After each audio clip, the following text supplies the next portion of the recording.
All right, and we're live. Woo! Hi, my name is Molly, and I'm going to be your GM for tonight. This episode number 4 of Tales of the Valiant into Avernus. Here with me, I have my friend Trev. Hey, it's me, your boy Trev, playing Acra Thistlethorn, passing it over to Harmony. I'm Harmony. You can use any pronouns. I'm playing Rogan, Bronzepike, a wizard. He uses he, him. And I'm Viara. I use any pronouns, and I'm playing Beldrin, and he uses he or they. Wicked, and our friend Max, unfortunately, will not be able to join us. Instead, we are joined in spirit by Max in this very spiritual picture of a llama near Inca ruins.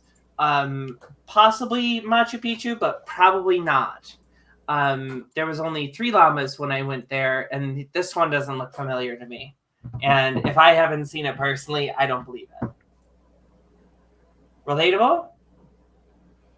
I mean, if you haven't seen it, there's no way to confirm it, right? There's no way to confirm it. It's a faith-based decision, basically. Schrodinger's llama, right? Schrodinger's llama, 100%.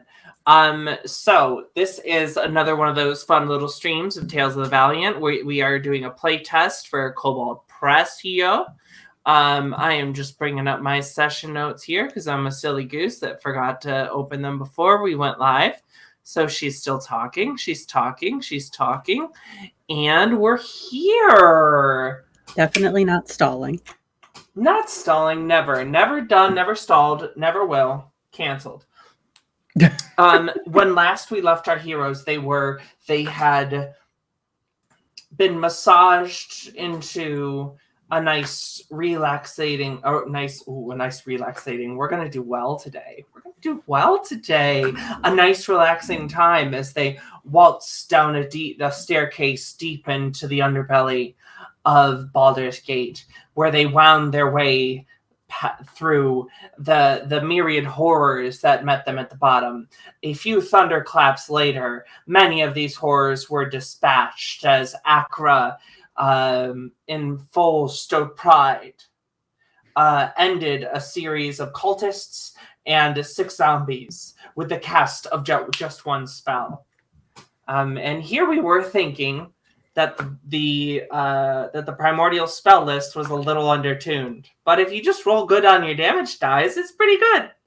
It's all in the natural 20s. All in the natural 20s. It's all in the crits. That's it. If you quit, you just do so much more damage. Buy loaded dice is what we're saying. You heard it here first on All on the Table. And then, so they found their way. They met with a tiefling who had suffered some. Well, there was blood on the wall, and there was a pale assault. Let's leave it at that. And they were able to rescue her and get her out, and she gave them some information about a secret door down the hallway. And they slid down this hallway through these kind of gross, moist, dark stone walls that are kind of hewn into these depths of Baldur's Gate, and slid this door up and found a lever, made their way through, when they found this man, his face half burnt, this giant, monstrous, muscly man. And he said, and they were able to scare off the cultists that he was tangling with, and standing there with this giant maul and 5 dead cultists around him. And the party was able to negotiate with him. They found out his name was Mortlock Vanthampur, one of the sons of Duke the Lamra Vanthampur, one of the dominant political figures in the city at this time. Let me get my mic in the right place. I'm doing great.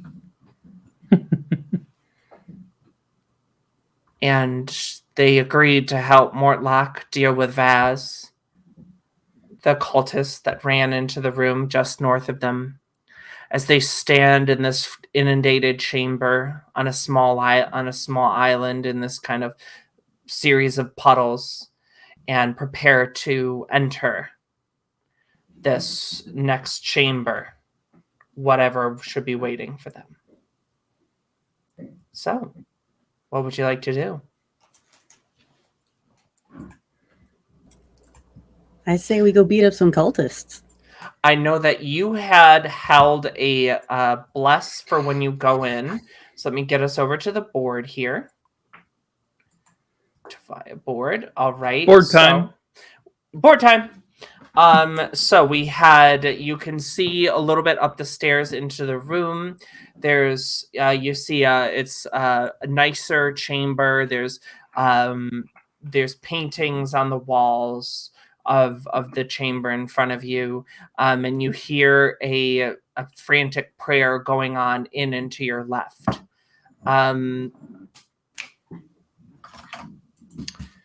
So how are we going to approach this?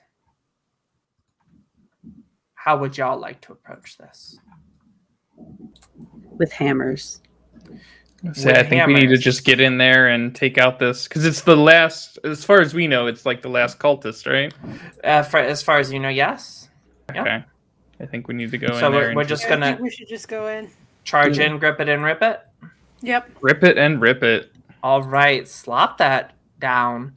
All right, let's go into combat. Everybody, roll initiative. Crack open that cold one with the boys.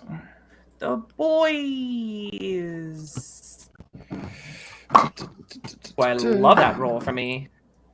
Let me see. The 12, so a 15. Actually, I'll look on here.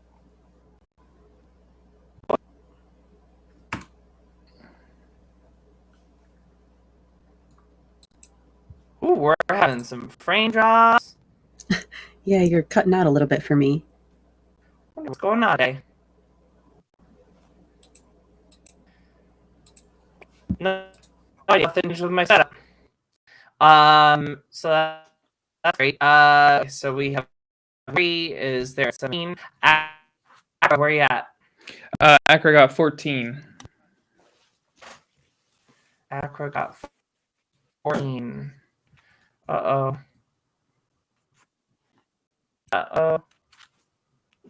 All right, I'm going to need to go break real quick. I don't know what the heck is going on.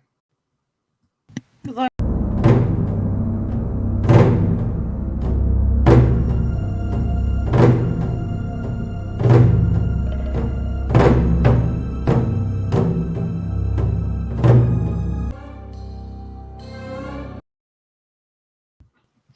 Alrighty, sorry about that. My computer just decided to have a little bit of fun with me. So we were rolling, and we are going to have to run Theater of the Mind for you folks at home. So enjoy the vivid word pictures I struggle to paint for you. All right, so we had Nori come in with a 20, and then we have Rogan. What did you get? 17. All right, cool. Let me dial you down just a grip. Rogan, date combatant 17, and Baldrin. What did he get? 19. Oh my gosh! Look at how well we're rolling. Too bad the baddie rolled better. Yeah, 24. That's pretty preposterous. All right. Oof. So, they're gonna do this, and then they're gonna yep.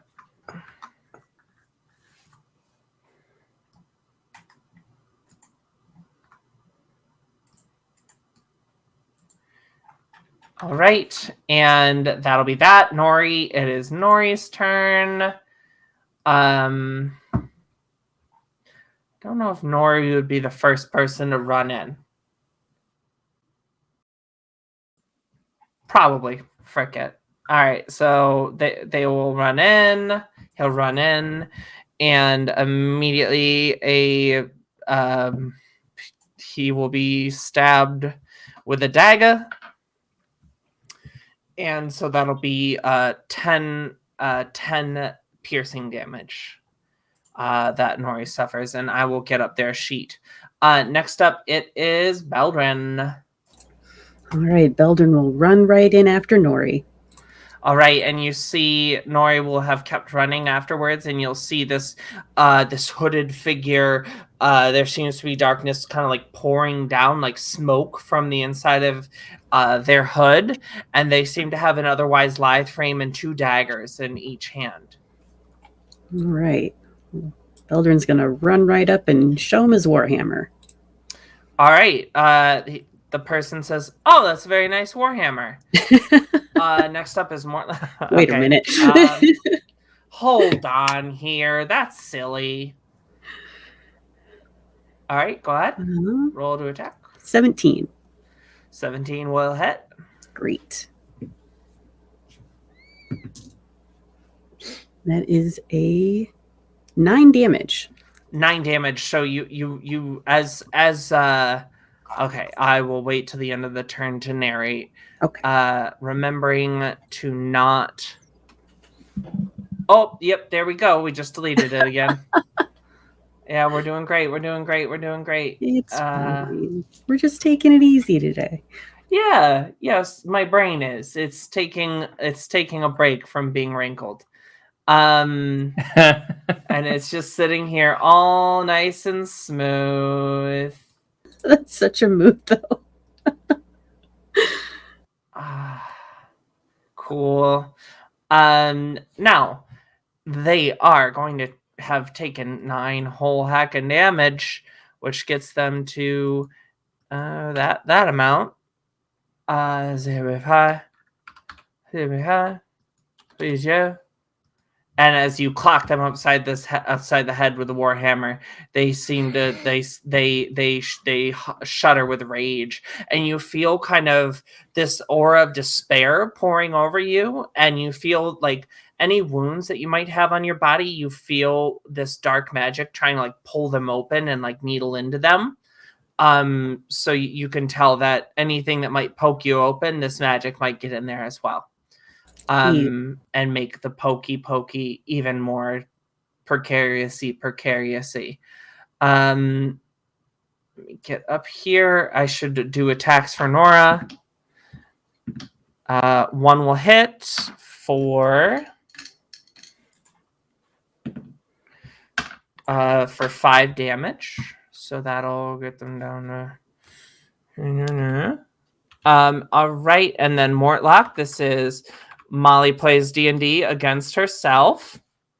She pilots three people. Mortlock will run in, just sort of this big lumbering oath with this huge mace, and he will attempt. Boss, why are you doing this? Why did you? My mom sent me here to help. What? Why? What do you want this for?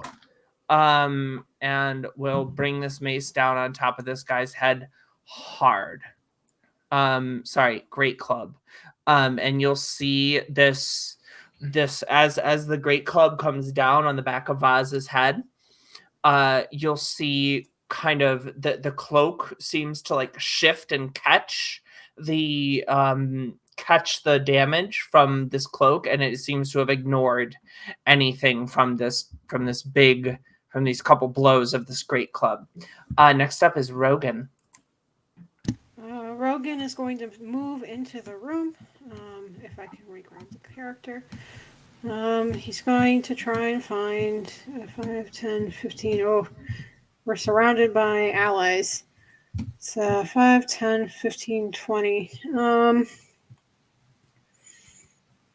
He's going to move past Nori to go over here. And then from here, on the far side of Nori, Rogan is going to stick to what ain't broke, and he is going to shoot a firebolt. Firebolt! Alright, that is a d20 to hit. That's a nat 1, so I'm not hitting anything. All right, so that goes really well for Rogan. First verse, second verse, same as the first verse. I believe is how the saying goes. Right, Akra, what are you up to?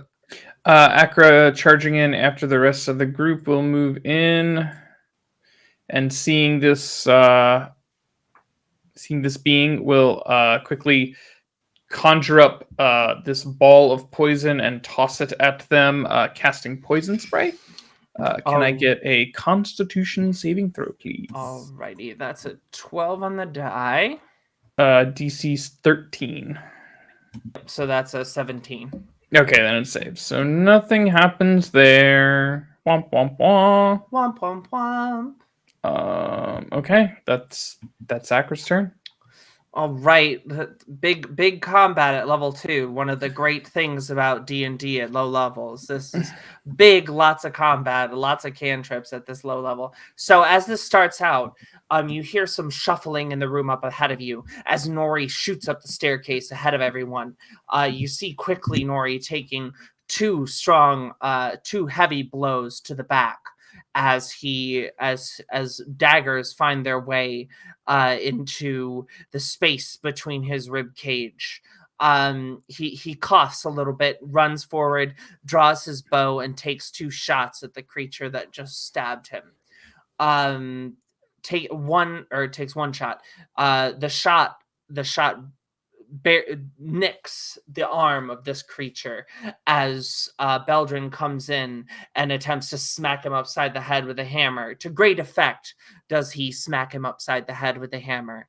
And this arrow and hammer combination seem to be the only thing that the party is able to land on this creature, as Mortlock, this giant lumbering oaf with this huge great club, brings it down on this creature's head to no avail. And the creature is able to deflect a firebolt and dodge out of the way of a clump of poison coming its way. Top of the order is the Death's Head. So the first thing that will happen is this creature, you'll see a face come out from behind this smoky visage, and it will stare down Beldrin. Please give me a Constitution saving throw as you feel your blood start to freeze in your veins. I hate that, though. I know. Me too. Let's see. That is a 12. Do I have any pluses? I do. So that's a 14. Ooh, me to beat it. And you feel, Nice. It's a wisdom saving throw. Oh, well, wisdom saving throw. That's even better. Okay, It is cool. a 15. So you beat it. So wicked. So you feel your blood start to freeze as this terror of death and murder falls over you. And then seeing how this hasn't happened, this creature is going to, this kind of being of shadow, this somewhat man, somewhat not, is going to dive forward at you with his daggers. Let's see here. Okay, one is a 20. That's going to hit. Yep. And 23 and an 18. Oh, yep. They all hit. Okay, cool. So you'll take Uncool. You'll take seven damage from the first hit. Vulnerability in Tova is double, so you'll take 28 piercing damage. Oh, yeah. He's down.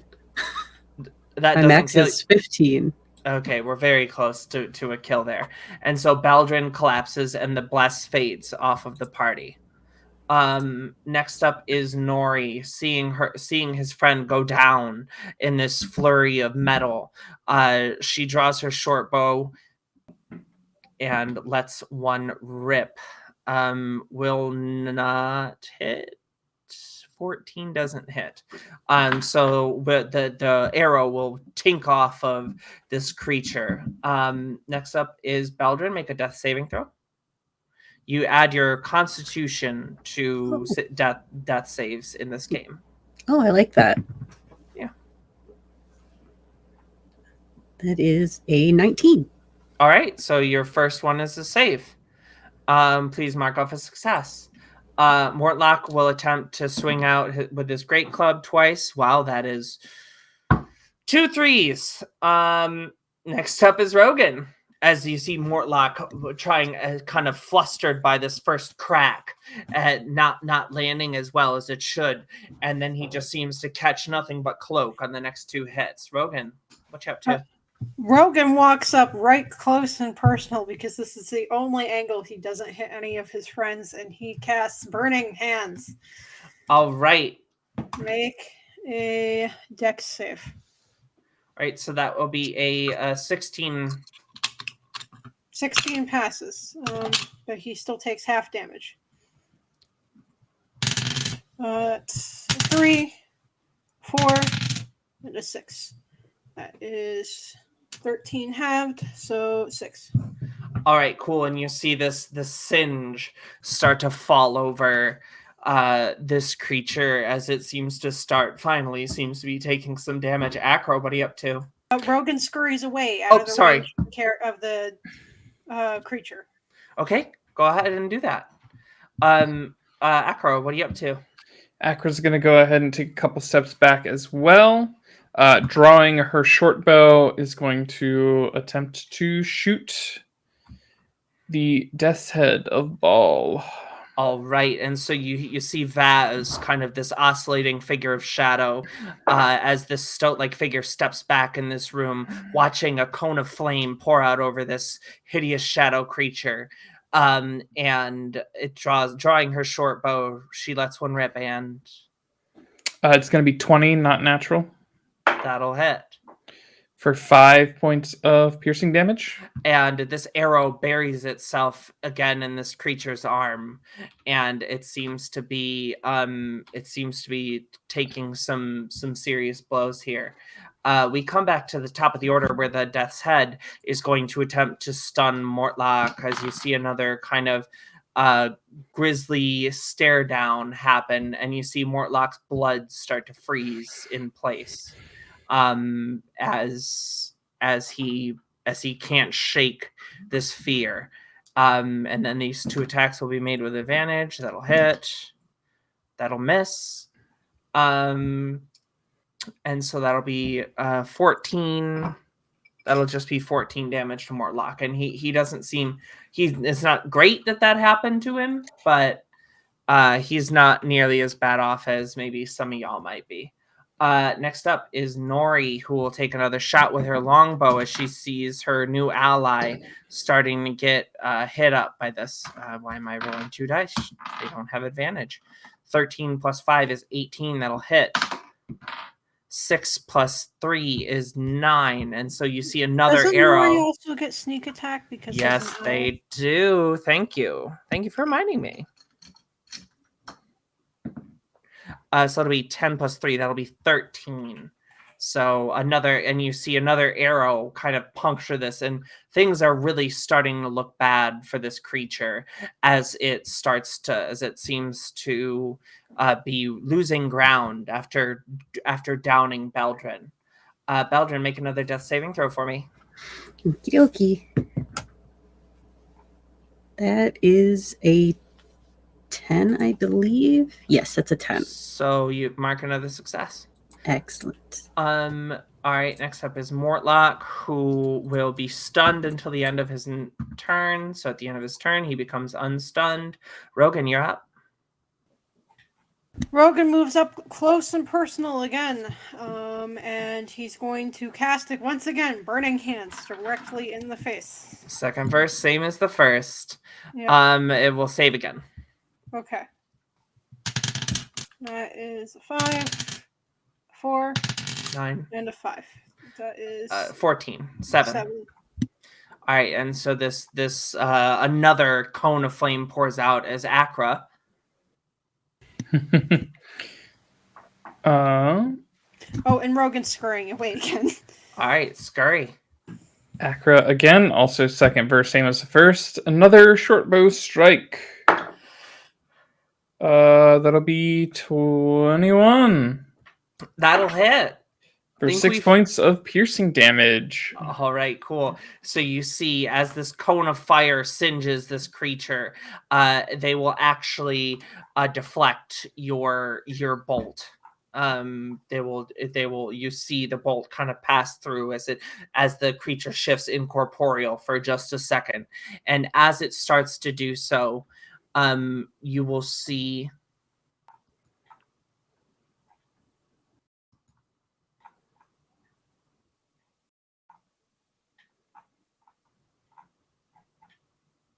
Oh, wrong character. I was thinking that they could just turn invisible. But that's not the case. Not this character. So they will again. They will step away from Mortlock and attempt to chase down Rogan, who's just been pouring fire onto them, incurring an opportunity attack from Mortlock, which hits. 2d4. 1, 2, plus 5.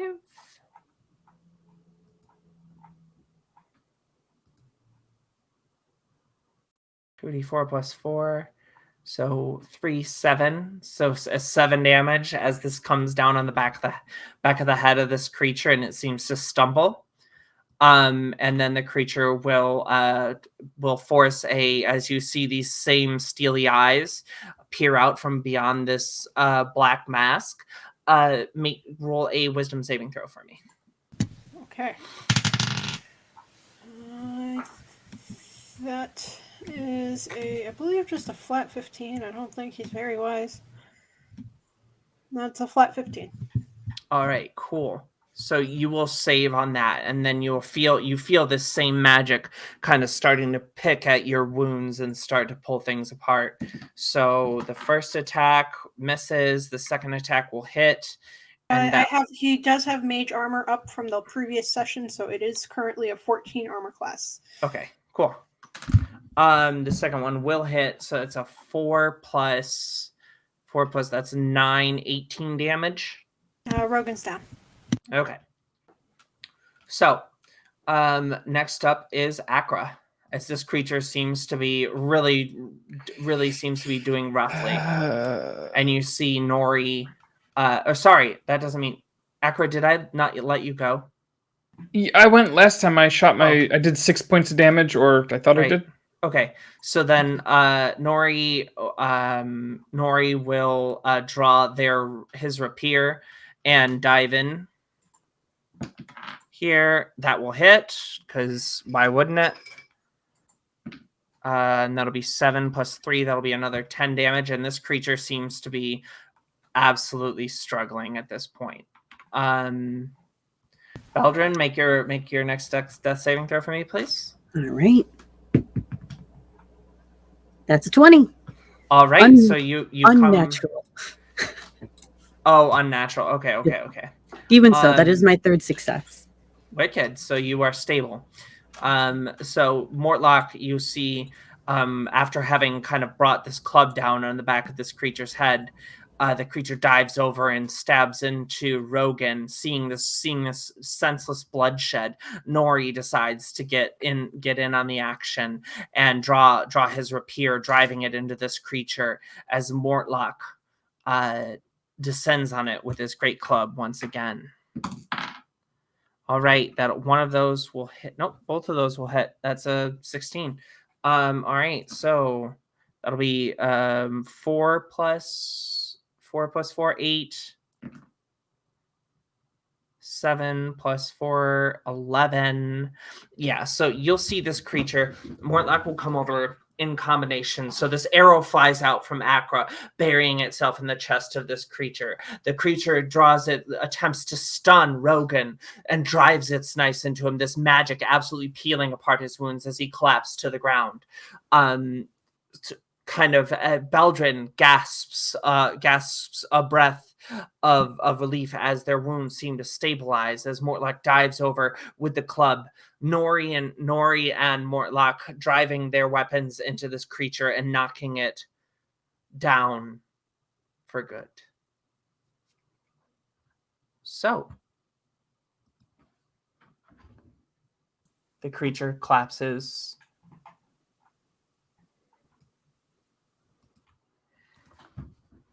What would you like to do? We have to have Rogan, you have to start making death saves. Let's do one. 11. All right. Oh, plus that's your first save. 13. Can Akra go over and try to stabilize? Yes, you can. Make your medicine check.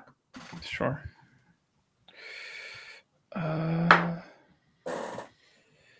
That's a 17. So you are able to get Rogan stabilized, so they are no longer bleeding out. You're able to kind of get where the magic had torn open some of his wounds. He is now able to. He's now no longer losing as much blood. So Mortlock will kind of sit down and say, oh, I know they had stores around here somewhere. I know they're keeping the dragon's treasure over there, but I know that they had like medical supplies in other stores in this back room over there. They showed it to me once before they betrayed me. And he points to this hallway behind to the right of Accra on the map. Accra will go into that storeroom. All right, great. So there are 4 or 5 crates. Do you just want to start popping them open? Yep. All right, cool beans. Get this one open here. Bop, bop, bop, bop, bop.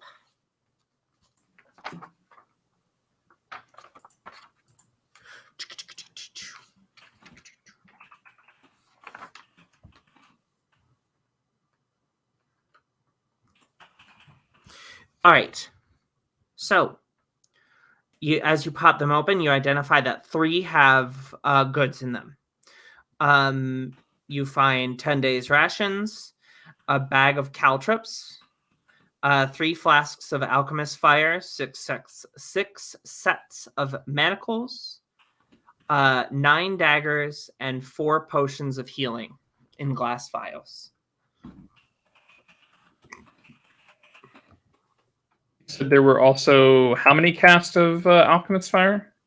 There are 3 flasks of alchemist fire. Of alchemist fire, and then it was caltrops and manacles. Caltrops, 6 sets of manacles, 10 days rations. 10 days rations. Got it. Okay, cool. Well, I grab at least 1 potion, and I'm gonna go take it and feed it to Rogan, just to get Rogan back on his feet. Okay. Yay. So what is it? 2d4 plus 2? Yes, it is. All right. So that's gonna be 5 HP to you, and yeah. Once that's the case, then I think Accra would go back in and start collecting the other items from these crates.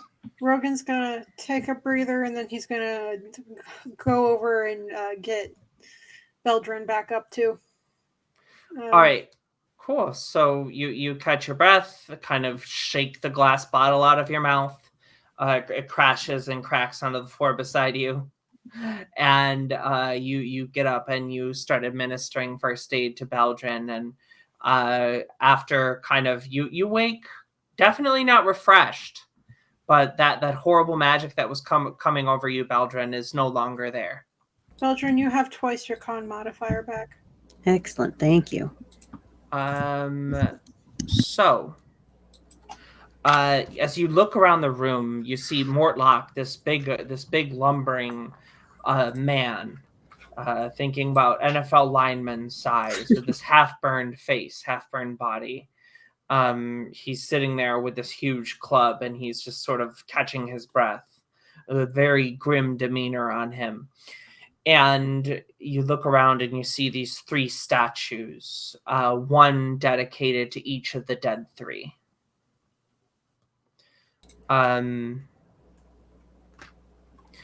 You see, I'll read the flavor text even. Burned torch stubs litter the floor of this hall. The western end, which is occupied by 3 6-foot-tall painted wooden statues.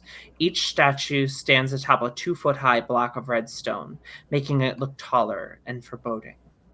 The center statue resembles a heavily armored man whose face is hidden behind the fearsome visor of his helmet. He's painted red except for his right gauntlet, which is black.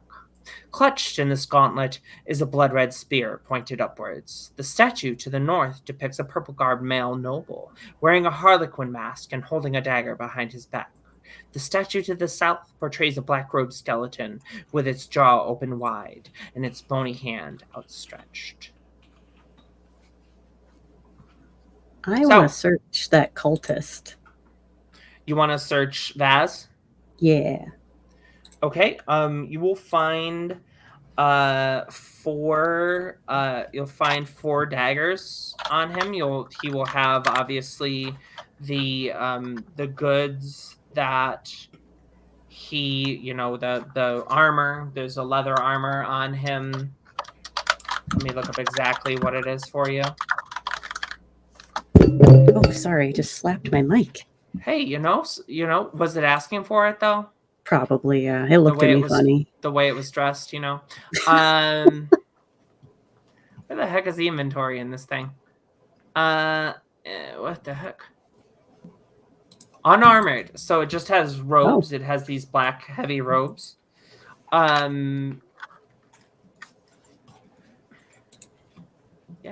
And it seems to just have the daggers on it. If you wanna run its pockets, it will have 25 silver pieces in its pockets. All right.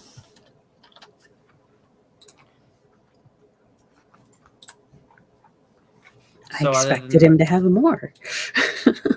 Well, you know that the cultists are storing the thing here, and Mortlock mentioned to you that the treasure of that Rhea asked you to recover is on the other side of the hall. All right, let's get to it then. Are there any books to pick over in this area? No. I think Okay. you found all of the books for the campaign. All 4 of them. So you get to the other side and you see 3 sets of or 3 chests. As you go to pick them up, some of them are they're all very, very heavy. Like 100 pounds or more. Like it would require some decent work to get this out of this building. So as you open, let's see here. So you see each of them are locked. Unless unimpeded, Nori can try to pick the locks for you. Yeah, I say go for it. Is that what Sure. you desire? Cool. Let's do All it. right, so the first one he unlocks. The second one he unlocks. The third one he unlocks. So in the first one, you find 4,500 copper pieces. 2 red crystal vials with golden stoppers.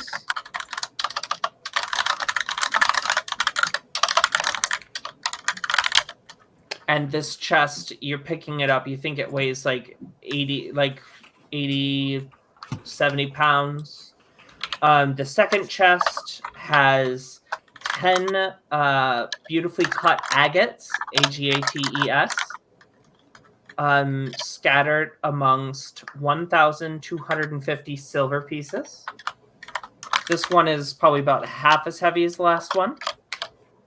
And the third chest contains a porcelain dragon mask resting on a bed of what you are going to assume a mixture of copper and silver.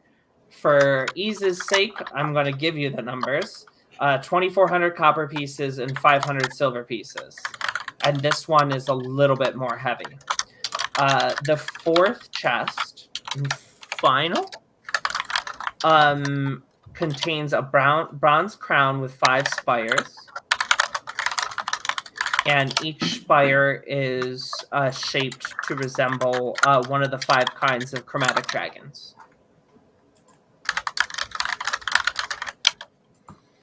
Is that all that's in there? In that one? Yes, just the one thing. Okay. Yep. I did write all that down just because I know Nori isn't here. Thank you. Physically. I really appreciate that. Yeah. Well, the Llama Nori is here. Yeah. Llamas probably have a hard time typing though with the hooves, I would imagine. So, Little bit. Little bit. So you know that Rhea is waiting for you at the Elsong Tavern. But most of you are pretty beat up. It's been at least 2, 4, or 5 hours since you descended down into this place. Be it between the short rests and this kind of time overlooking all of the treasure. So you're getting into late evening. We can. So, go ahead. We can head to the tavern, but before we go, we've got 2 things we need to retrieve. We have the one survivor that we needed to escort to safety, and the dead body of our friend, which I don't want to leave her to rot down here. That's fair. So Mortlock is also there. I don't know if you all have any interest or anything to say to him at all. We should probably talk to him, right? Yeah. So, who was that, by the way? So Mortlock Vandenpoor. No, not you, the dead one. Oh, the dead one is Jellica. No, the cultist we dead killed. one in the room. Is Vaz, right? Is Vaz. Vaz was the cultist, yeah. Yeah, but tell us about him. How did you know him? You said he betrayed you? What are you doing here? My Thirstwell, my brother, he sent me down here to work with them as part of offering help. Building a better relationship between my mother and the cult of the Dead Three. You know my mother, Duke Vandenpool, right? We have heard of her. Yes, but why would she want a better relationship with the cult of the Dead Three?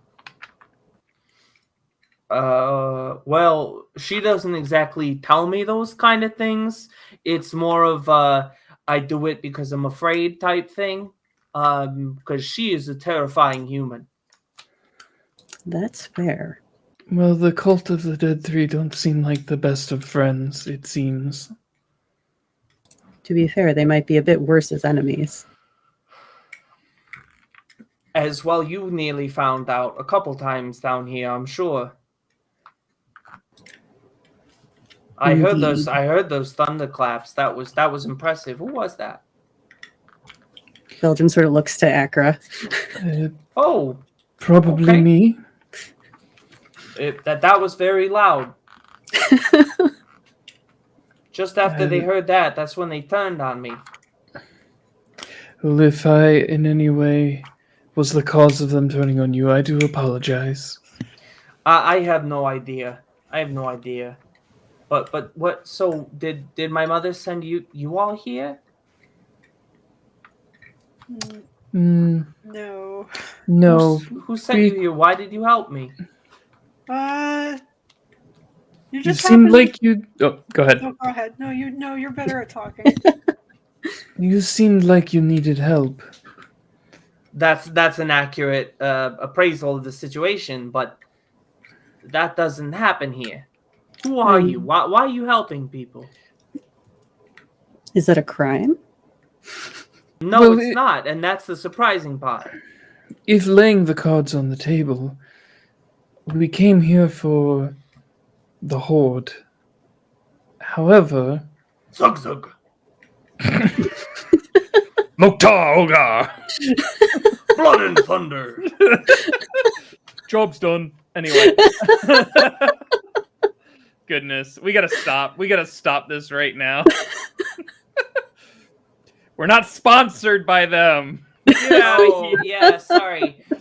This episode of Tales of the Valiant into Avernus, sponsored by whatever thrift store I bought this shirt at. I'm pretty sure it was Goodwill. So Heck Hey, yeah. there you go. Nice. It's sponsored by LED light bulbs. There we go. Be for that environmentally friendly. vaporwave aesthetic.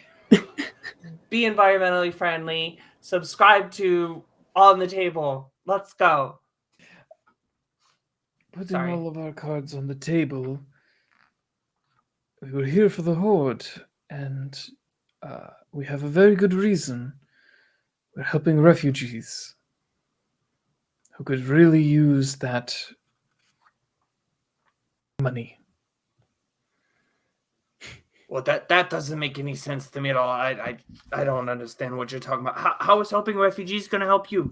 You're going to use them as an army? No, we are refugees. And we Well, are how- the army.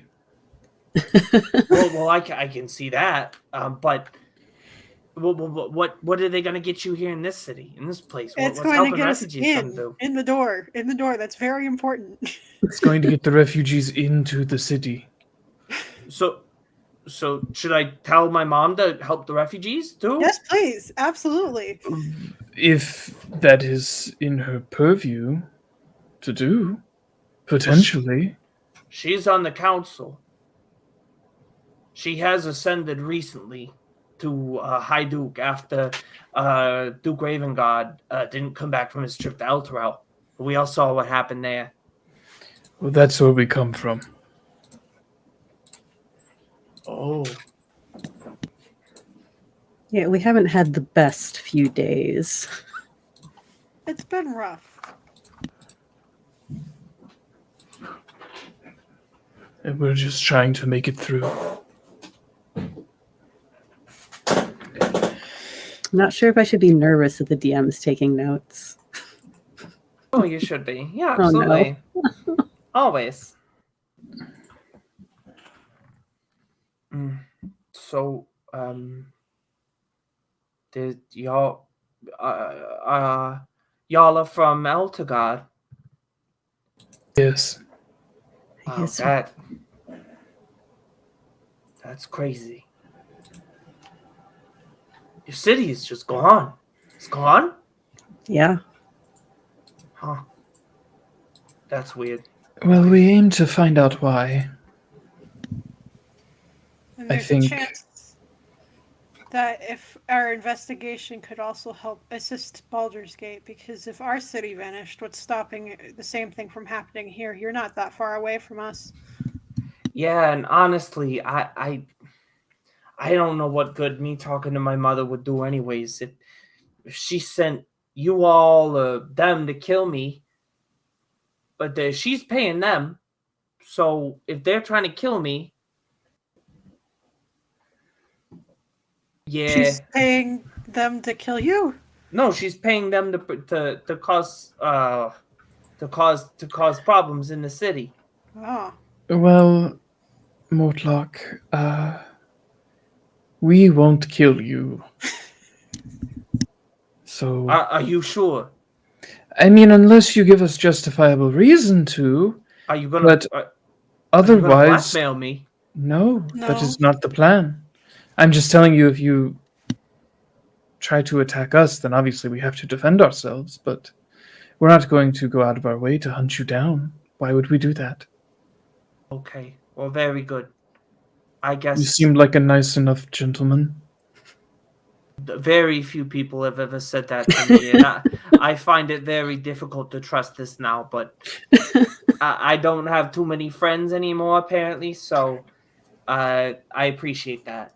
And You know, I don't know a lot about Baldur's Gate, but I'm under the impression that friends is a good thing to have in this city, and perhaps we could be yours.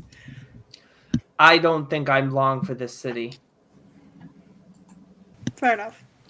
Did you know that there are actually 6 gates in Baldur's Gate? No. Why isn't it called Baldur's Gates then? This is a question I always had.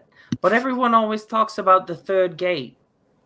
Baldur's Gate 3. I don't get it. Why do they care so much? I'm all about 1 and 2 personally. Something about romancing vampires. I don't understand. Interesting. I've never thought about romancing a vampire.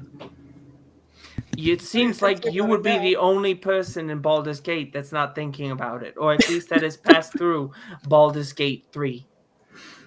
I think I had a cousin once who romanced it. Didn't go well. No, from well, I don't know, but anyway, so yeah, I'm gonna take my club and get out of here. Very nice meeting you all, I guess. Would you be Goodbye. able to help us? Oh, But what would you be able to help us take this to our lodgings potentially? It is a lot to move. Sure. Can you pay my not my bus fare? What is this? Can you pay my ship fare up to Lunsk? How much would that be? 10 gold. Sure. Yes. Easy. Okay. Wonderful. Yeah, I don't want to be here anymore.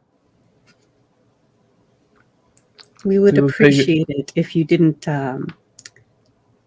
tell many people, on your way out about what we were doing here. I have no intention to give any more information to the Cult of the Dead 3.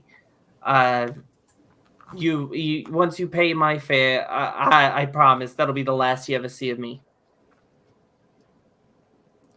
And so he will help you. He can carry on his own the heaviest chest. Cool. Also, Beldrin has the let me see, what is it called? Sturdy. So he counts as a size class larger when determining carrying capacity and push and pull weight. Okay, nice. Cool. Yeah. So you can take one on your own too. You can take the other heavy one, the 55-pounder, and then between Harmony and I don't know, Nori doesn't seem like he just have the crown on his head and just be kind of waltzing around. I wonder how much money I can get for this at the market.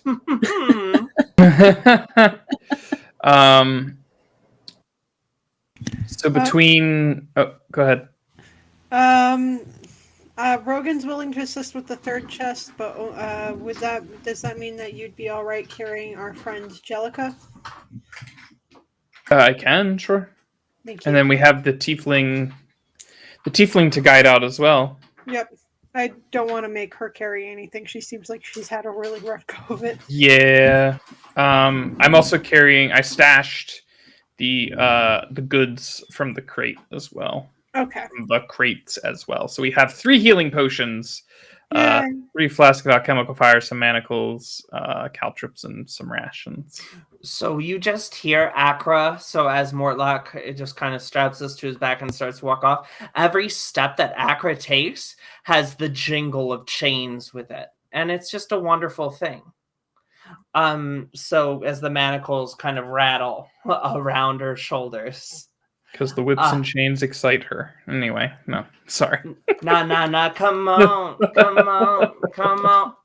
That was not 7 seconds. Don't flag me. All right. As cultists and murderers. All right. So you make your way back up. By now it's nightfall, and you swing open the door that you had pushed open in the massage chamber just a few hours earlier. You make your way out, and you see that the place kind of seems abandoned, as though some people had come, seen what had happened, and there does not appear to be, like, they have left, like all the the scented body oils that were there is gone. Any of anything of value that wasn't hammered down seems to be cleared out. Akra looks back to Mortlock. Any idea why this happened? Yeah, the Cult of the Dead 3. If they think that they turned on me and then all this happened, so they must think, I don't know what they think, but they're not gonna come back here. If everybody here is dead, that was all their leaders. Ah, I see.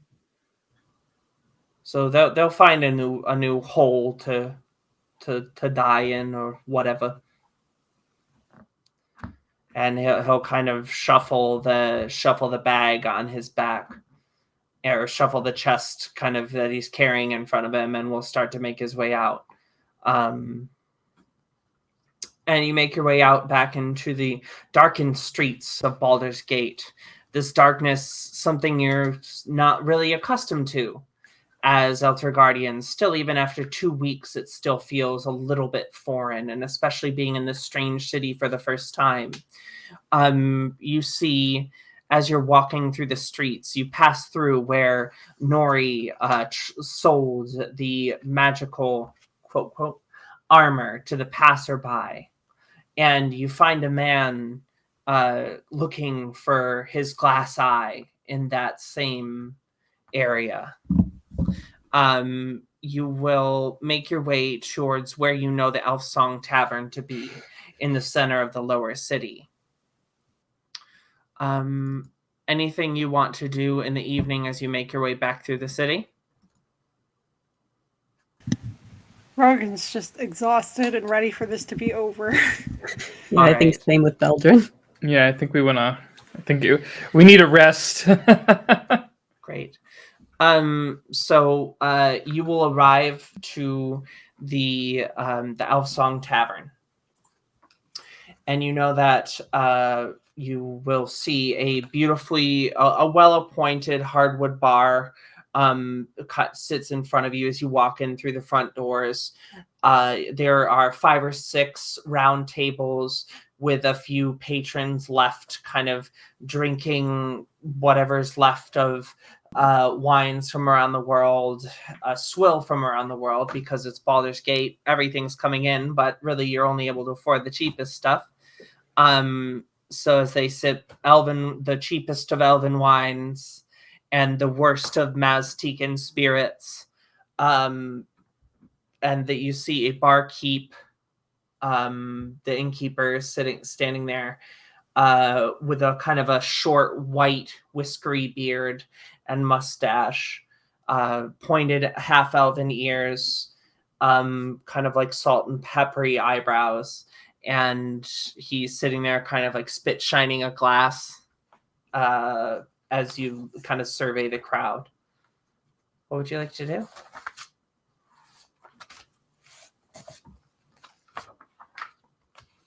We're going to try and find our... well, first, the tiefling. Okay. Sorry. Go ahead. We should probably... all right, so we're walking into this tavern. We have a dead body, a tiefling. Us. Yeah. Sorry. How do we want to handle this dead body? This halfling dead body. That we're just. I feel like we probably want to store it outside for a second and maybe cover it for a moment, because cover it in some blankets or something until we can figure out where to lay Jellica's body to rest. Yeah. Sorry. All right. So we just sort of stashed Jellica's body in a shelf out in an alleyway and cover. We it just with put a sign tarps. on her body that says "Do not touch." Dead body, please do not touch. Do not interact. Rogan adds the plague sign underneath it. Oh no! Don't do that. Well, how else are we supposed to guarantee it won't get touched? Yeah. Okay. So you do that. The tiefling will go in. Let me grab her name again. Sorry, 1 second. It was something easy to remember, and that's why I always forget it. Wasn't Nebra? Wasn't it Vendetta? Vendetta Crest. And so Vendetta will say, the Elf Song Tavern. Yeah, I know Alan. He's the bartender here. I can get you put up with him. I can get you put up here. I'll just tell him all the help that you gave me. I usually provide liquor for the Elf Song Tavern. Oh, that would be appreciated. Thank you. Much appreciated. And so she will walk over to Alan, and they will put you up in two more fancy rooms for the evening. And so you know that the next day, Rhea will meet you here. Anything else? So we had the dead body to deal with, and what else? The tiefling. Yep. Yeah. So Well, and then now we did say we were going to pay Mortlock the 10 gold. So Yes. And so you are a weird sight coming in with like 3 giant chests and Nori wearing a crown. So how are you handling this kind of weird situation? What are you doing are you just walking in with it and being like, here's 70 pounds of money? We're gonna be like, oh god, we need to come in. I mean, we could somewhat just stealthy. if we have our rooms guaranteed, why don't we just walk in like it's normal and take the stuff up to the rooms, stash it in the rooms? If you act like it's normal, people don't question it. I Very mean, true. Nori obviously looks like a noble right now, so True. Yeah. So, in an uncommon move, a patriarch-looking dwarf, dressed in bloodied clothing, and a very ornate crown, carrying 5 other statues of dragons, walks into this tavern with a giant ogre, half man looking creature, a stoat person, and a bear person. And after a brief interaction with the bartender and Vendetta, they shuffle off to their rooms and they go upstairs, and the whole bar is just kind of looking at you. And you'll see Alan, the barkeep, will give you all keys, and he'll say, what have you gotten in those, in all these things you're bringing in? Make sure you keep it locked. Make sure you keep it protected. This is Baldur's Gate after all. it doesn't need to be protected. It's been contaminated with plague. Please do not. No, you're not allowed. Do not bring any plague into my tavern. There's no plague in that, right? Rest assured, everything is under control. I would encourage you strongly to keep whatever you got there under lock and key, and they'll put you up in 2 rooms for the evening.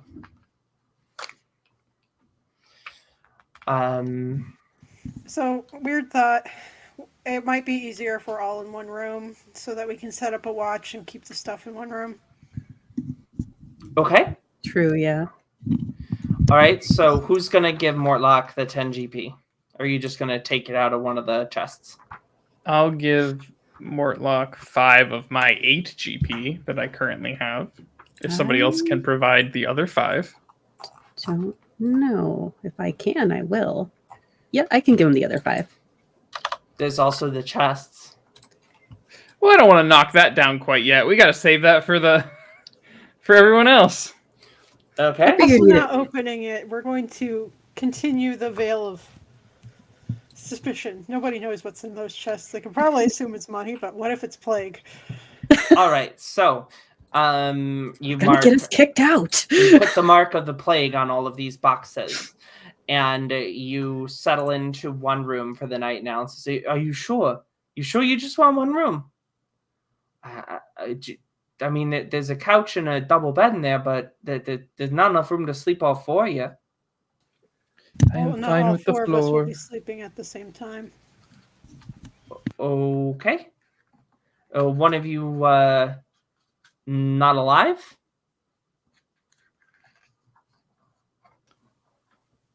No, we're all alive. Oh, okay. I thought we were just going to let it linger for intimidation's sake.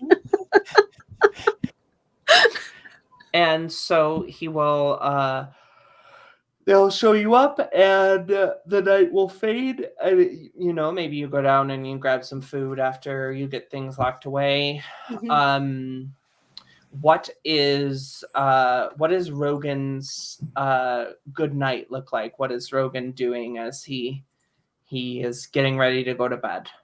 Well, I assume we're setting up a watch because we were told to keep a good eye on these chests. Yeah, no, this is kind of more of like a flavor thing. Like, what would Rogan be doing on like a restful evening? On a restful evening where he has 4 new books? What do you think he's going to be doing? He's got 4 new books to go through. He went through one of them already, but he's going through the other 3. All right, so you were doing some reading. What's Beldrin up to? Big and furry. I assume he, if we can, would want to clean some of the yuck out of his fur from the descent. Probably polishing his weapons and his armor. Just making sure everything's taken care of. Okay. What would Acra be doing on this day of victory and also ouch? Acra would be, I think, in her downtime journaling. She would be recounting the escapades of the day. If there were any flora growing in that she might have paid attention to in the dungeon, she would have been like giving little kind of illustrations from what she recalls and trying to discern if she's ever seen them before. If they have any medicinal uses, what they could be used for, magically or otherwise. But yeah, she's just recounting the events of the day and kind of putting down her thoughts as she's collecting herself for the night. Okay, make a nature check. Sure. To kind of backwards see if there was anything in this place that you recognize. That's a 7. So yeah, I mean, you do recognize some. You obviously recognize the yellow mold. Mm-hmm. And there's still plenty of burnt yellow mold all over your clothes. Oh yeah. And you think if you went back and got some more of that yellow mold, you could make a pretty awful poison with it. Okay. Cool. Or it's just really poisonous. Just go back and inhale it again and then just have the whole ordeal all over again. If you store it in your lungs, it grows. Hey. It grows. That's what you call profit. Isn't that also what caused Acra to hallucinate? Yes. Yeah, okay. No, that was the burning black mold from Rogan. Oh, that was the burning black mold. Okay, gotcha. Burning yellow molds. I'm burning so yellow sorry. mold. Right. So we will go down. I believe Nori would probably go out and try to best some people at Balder's Bones, and drink kind of with his new crown on. But I think otherwise he would just kind of end up retiring for the night, unless one of you wrestled the crown off of him. All right, not cool. Tonight. Maybe in future, but not tonight. All right, so we are gonna go take a long rest here, and so too are we, the cast, going to take a long rest or a short rest, a little 10-minute break, and then we'll come back for the latter half of today's episode, where we will be kind of talking through what level ups are. All of our players are going to be leveling up their characters to level 3, and we're going to see what decisions they made, and we'll see what goes on next in this story. All right. See you in a minute. Woo. See you if you. See.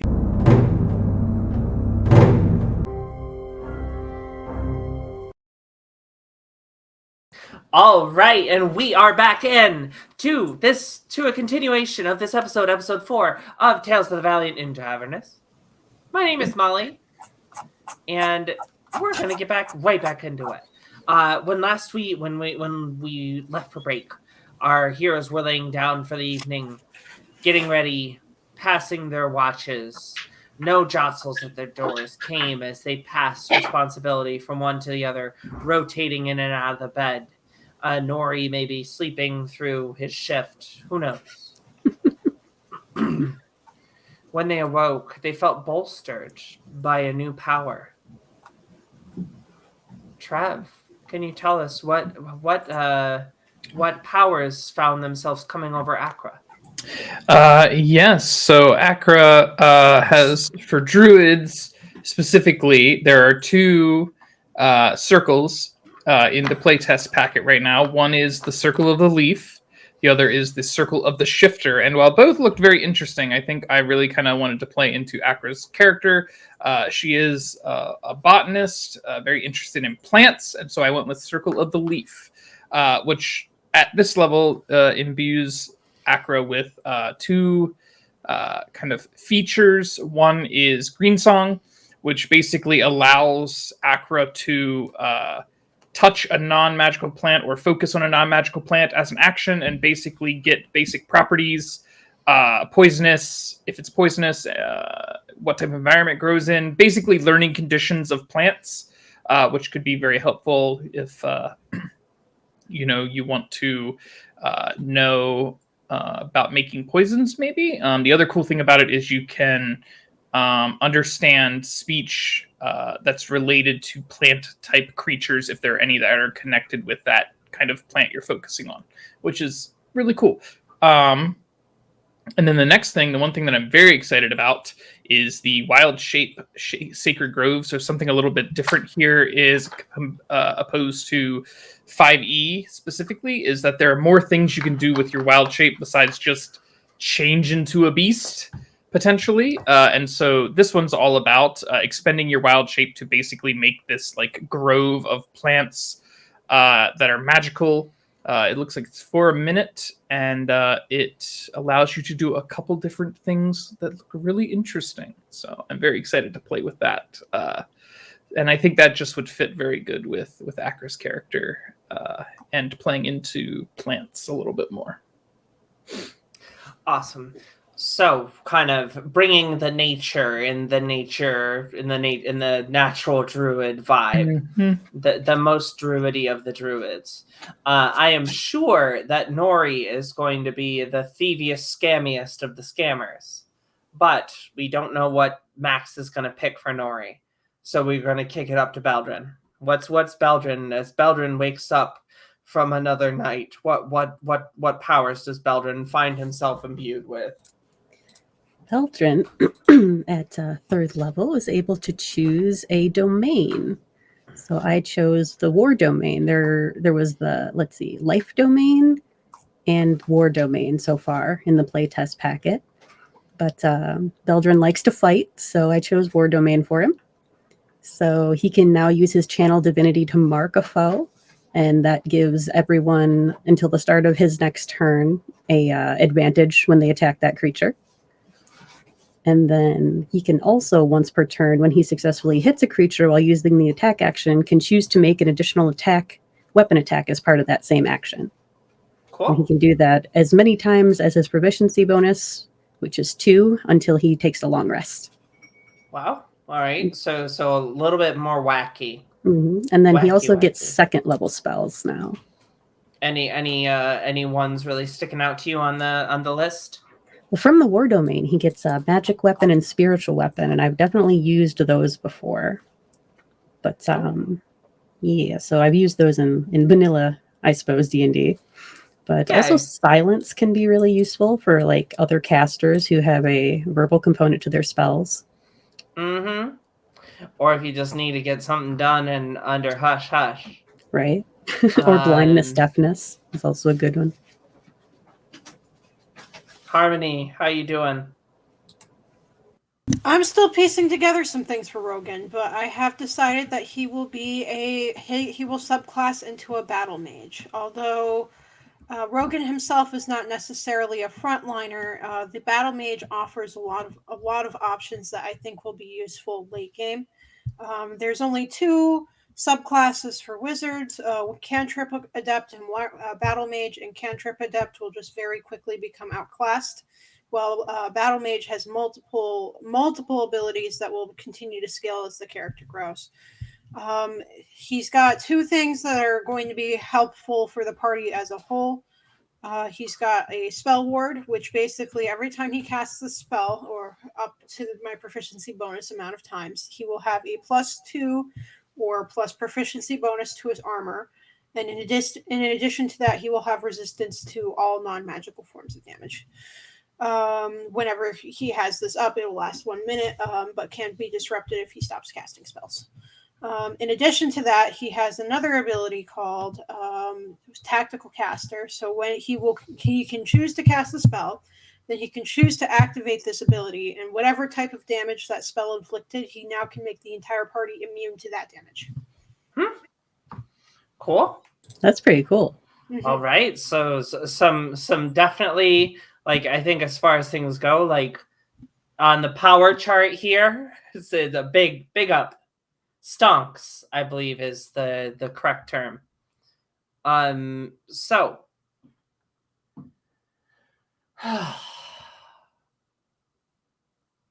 you have a day in Baldur's Gate. You know that Rhea will be coming to meet you here the night of this day that you are in currently. So what all are you all looking to do with your hard-fought earnings and with your time in the city?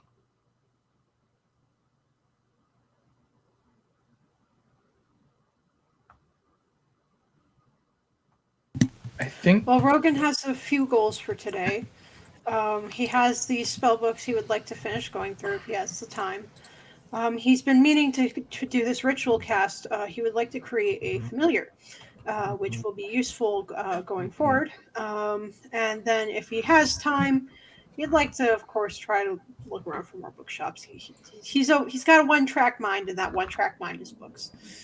Okay, cool. So you sit down and maybe you have to head out to a reagent shop and you pick up some fine incense from a local store. You pay the shopkeep for it, and you go to the you go back to your room at the inn, seal the door, and begin to cast this ritual.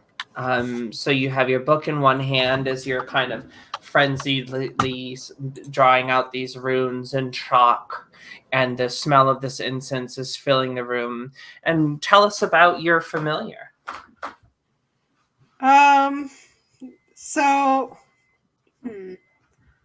the familiar that Rogan creates, partially inspired by his good friend Akra, he creates a weasel. Heck yeah. And,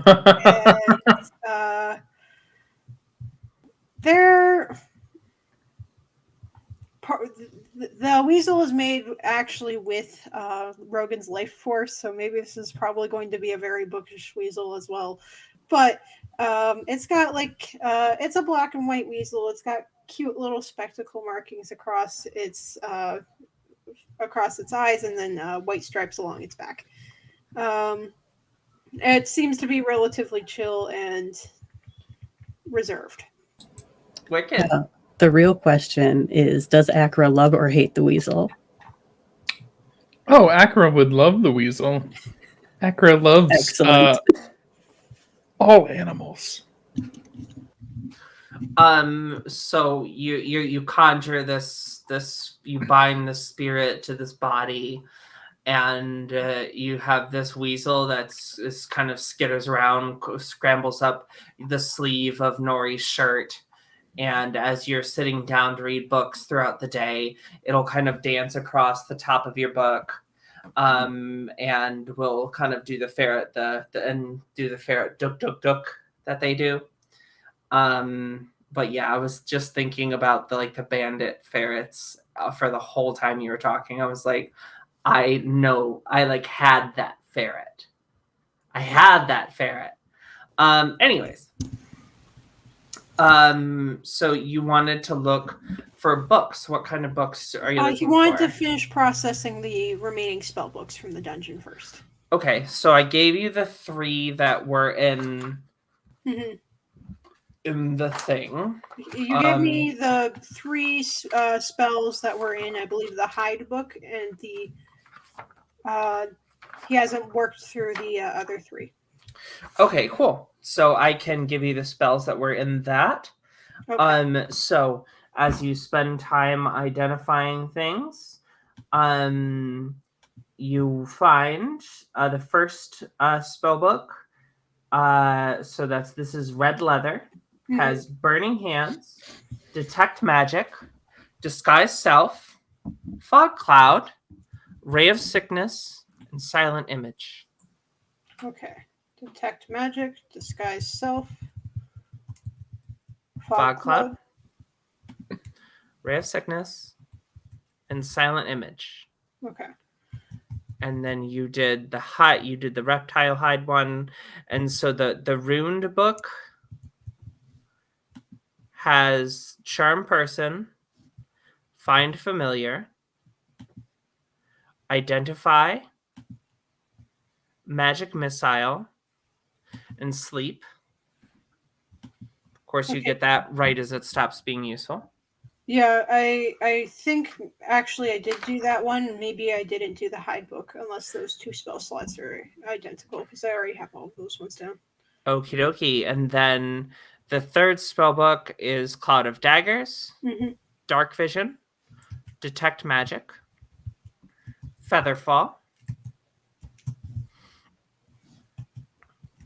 Daggers, Dark Vision, Detect Magic, and Featherfall. Featherfall, Magic Missile, Hideous Laughter. Okay. And then did you unlock the Yes, I did. We did unlock the other one. So this one takes you a little bit more time. Let me pull up the spell list for you. Let's see here. It's called a Reaper Ball.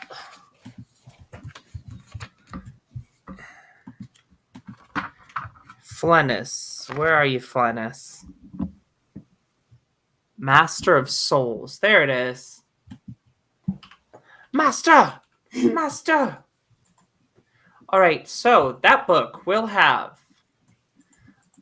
shield.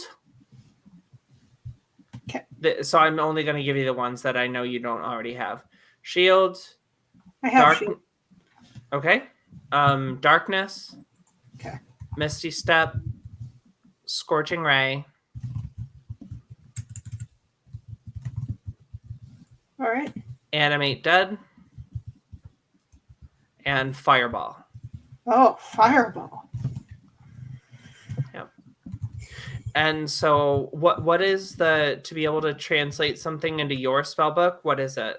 Is it still 50 GP in a couple hours? I don't know. I know it takes time, but I have to double check what the All right, cool. All right, so while all of this scribing and researching and figuring out what the runes mean is going on, Baldrin, what are you getting up to? Beldrin had a pretty close brush with death, and he's not pleased about it. So what they want to do is they want to find more, better armor if they can. Okay. What are you looking for? Preferably plate, because he's got chain right now. But I know plate is often kind of expensive, so we will see. All right.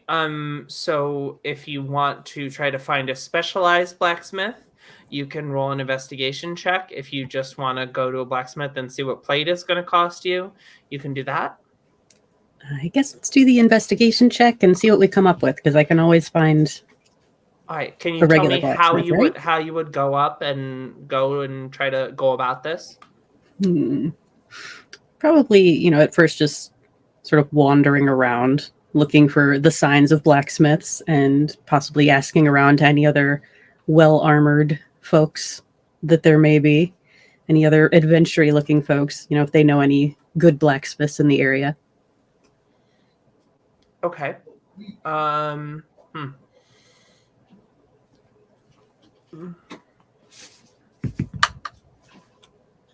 And he fails with a 7. So yeah, you will find so you'll end up bumping into some people and they're flaming fist and they'll just say, I don't care. I don't care what you're talking about. We got like 1,000 people at the gates. Leave me alone. So I'm trying to find what they are charging for armor here. I'm trying to find it in the book.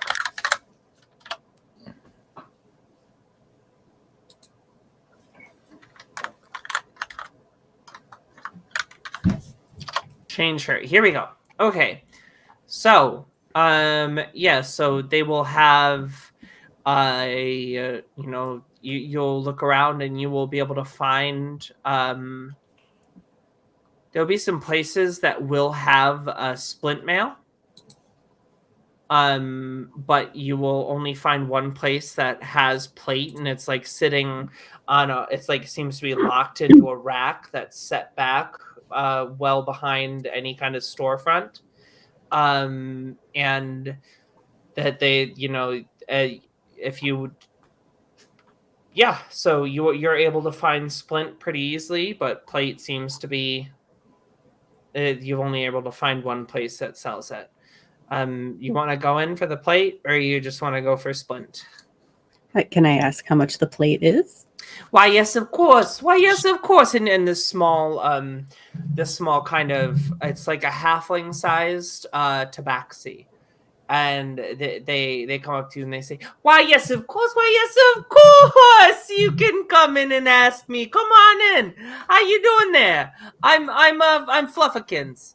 Nice to meet you. Welcome to the Fluffakin blacksmithing experience. Do you see here? We have this fine, beautiful plate armor. It is 1,500 gold. Okay, that might be a little out of my price range at the moment. How much would a regular splint mail be instead? You know what? You seem like a great person. I always like to see. Some people say you're unbearable, but I think you're great. Yeah, no, absolutely. The Flufferkin's special price, 200 gold pieces. I don't know if we have 200 gold as a party yet. Is it 10 or 100 silver per gold piece? 10. 10? Okay. So would the party be okay with me spending that much? Sure. Okay. I would say we just became pretty flush with cash. Let's see. I'll have to do the math on it, but yeah, okay. So it's 10 copper to a silver as well, yeah? Yeah, so you could just, are you going to try to hand him like 2,000 silver pieces or 20,000? Like, you don't have enough copper, but you have enough. No, you have enough copper. Yeah. So it'd be 10 to 10 and then 10 to 10. So you have 4,500. That's 45. Nope, that's only. Is there like gold. a place in the city we could take all of the treasure and get it converted to Is there a gold? Baldur's Bank? Yeah, Baldur's Bank. Of course, there's a Baldur's Bank, so you can take it there, and they're gonna be like, "Where did you get this? Like, what the crap, for one? Why do you have this many pennies?" You know, like, actually, my grandfather was just a hoarder. You know, he wanted to save everything for a rainy day. So do you use some of your illusion magic, Rogan, to make it look like a giant piggy bank? Or are you just carrying these chests? Okay. So you shake out this giant porcine money storage system, and you try to get things broken down in a more handleable. After a few flicks of an arcane focus, the mage has everything tallied up behind the counter, and they give you the equivalent in platinum and gold. Do you want me to do the math on that? Yeah, that would be wicked. All right. That might take me a minute if Akra wants to do it. All right, Akra. And so also Alan will say, Alan will offer to have an undertaker take the body of your friend to a graveyard. Just Yes, he'll please. say, because you took care of Vendetta, this will be my final thank you. So Akra, what would you like to do? So Akra is going to wander the city, casting every once in a while one of her ritual spells of speak with animals, and she's just gonna, kind of not like make it blatantly obvious or like try to make it an extreme thing, but just try to find certain local animals and get the lay of the land by talking to them when she can. Okay, so you wander down towards the port. What are you looking for down at the port? What kind of animals? Probably like some. I feel like at the port, probably either like Pelican. yeah, either like local like seabirds or like dock rats that might be scurrying about, or maybe the random cat or two that might be close to a ship. Okay, so you will get a seabird Okay. in this case, and so how are you going to approach? Now I have to voice a seabird. Acra, I mean, will if it's nearby, we'll have speak with animals and just in bird essentially. Say, hello. I just wanted to ask you how things have been around here at Baldur's Gate. The food is good, and the mean crows that sit over on that ship have been focused on something else. The crows, you say? Yes, the crows. Interesting. Do you have any idea what they've been focusing on? I don't know, but they stopped attacking me.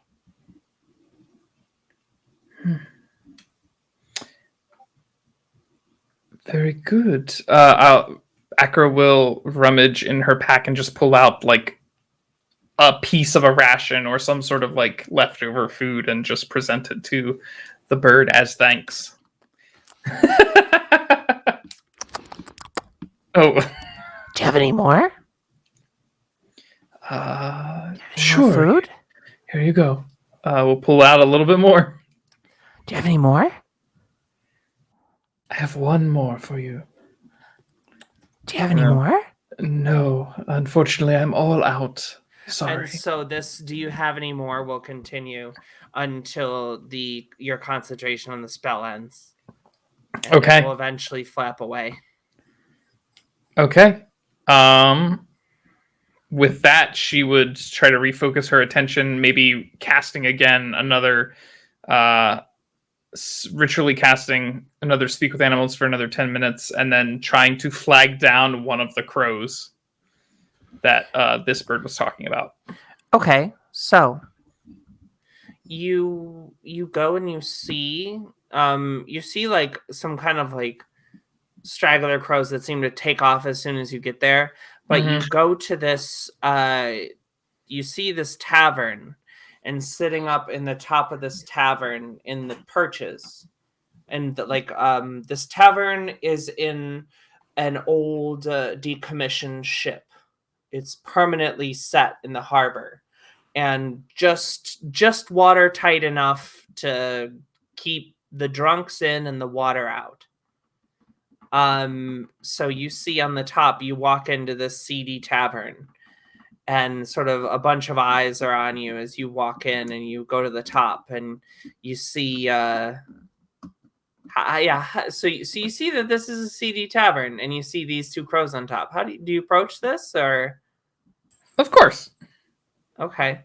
How do you handle this situation?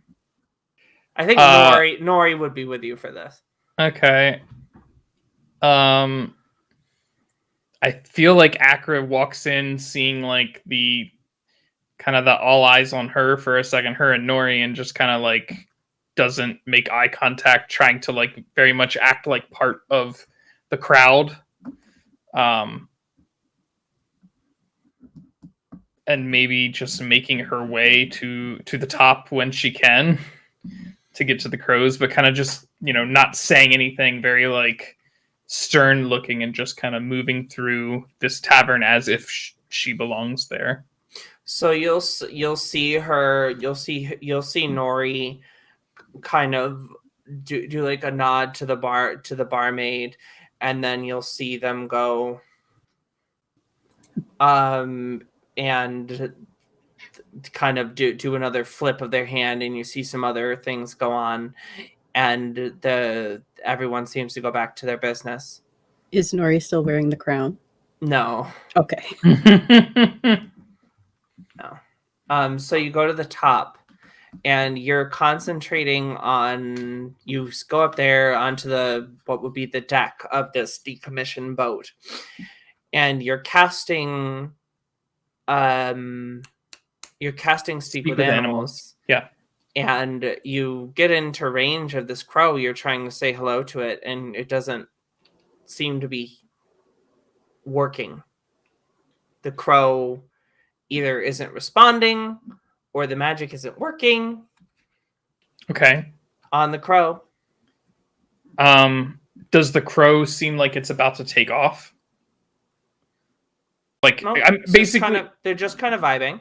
Okay, Akra's going to continue to approach, kind of saying hello and like trying to get within like handling range to just like reach out a hand to the crow since they're not responding. Once you get within about 20 feet, it'll fly over to another mast. So if you like crawled all the way up to kind of the lookout of the main mast, it would fly to the other one. Interesting. Akra will just say, well, in bird speech, are you ignoring me? And there's silence. There's no response. Crows and Baldur's Gate are jerks confirmed. Can I try to recall if this is typical behavior for a crow? Like if this crow is acting unusual from what I would expect?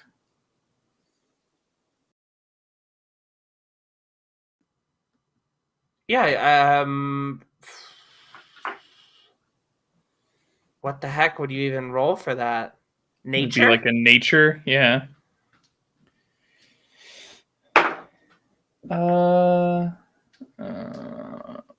8.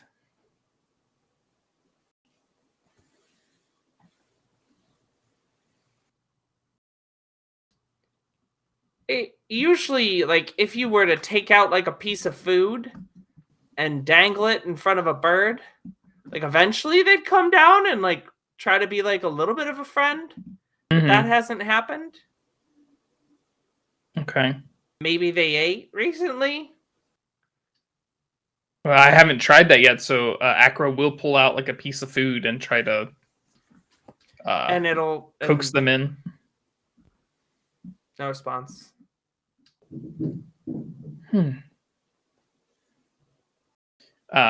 She kind of stands there, seemingly looking like a fool at this point on the top of the deck.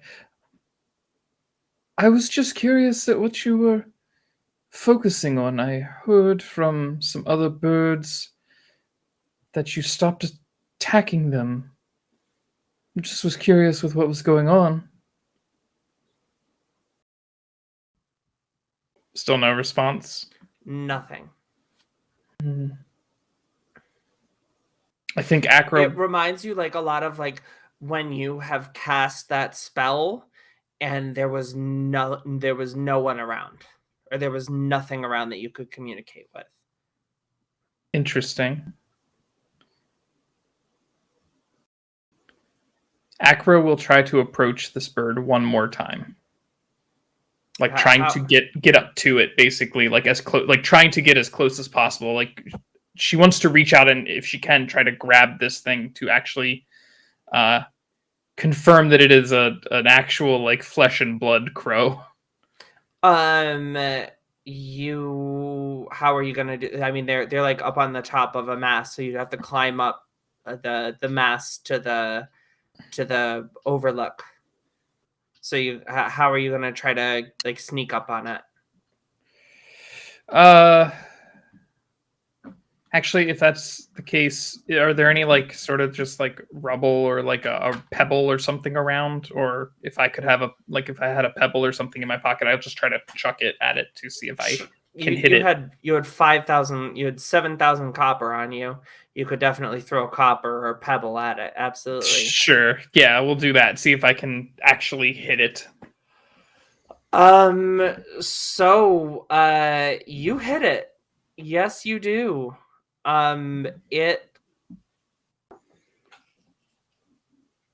It starts to descend on you. Okay. And the way that the copper interacted with the body, it didn't seem to properly react, like not as though it's an illusion, but as though Okay. something else is going on. Interesting. And they actually descend on you and Nori. Roll for initiative. Okay. These two crows are swooping in on you. Sounds good. Combat. Well, Actually, just the one is swooping down. the at sweet you, one the is one you've swooping in. had Okay. Yep. Cool.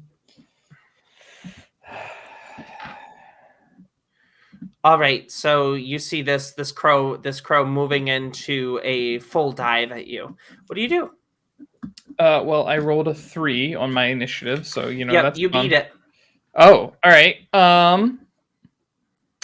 Well, I mean, if it's going to dive at me, I guess I'll take aim with my short bow and try to shoot it.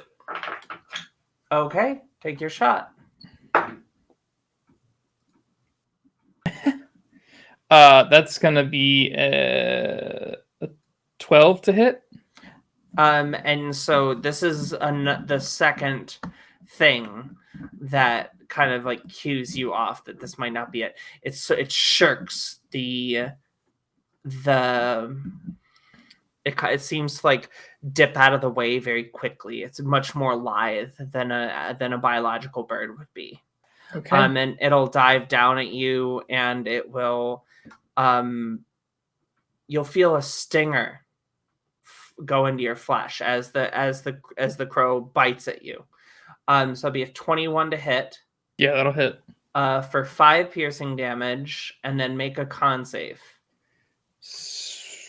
Con save.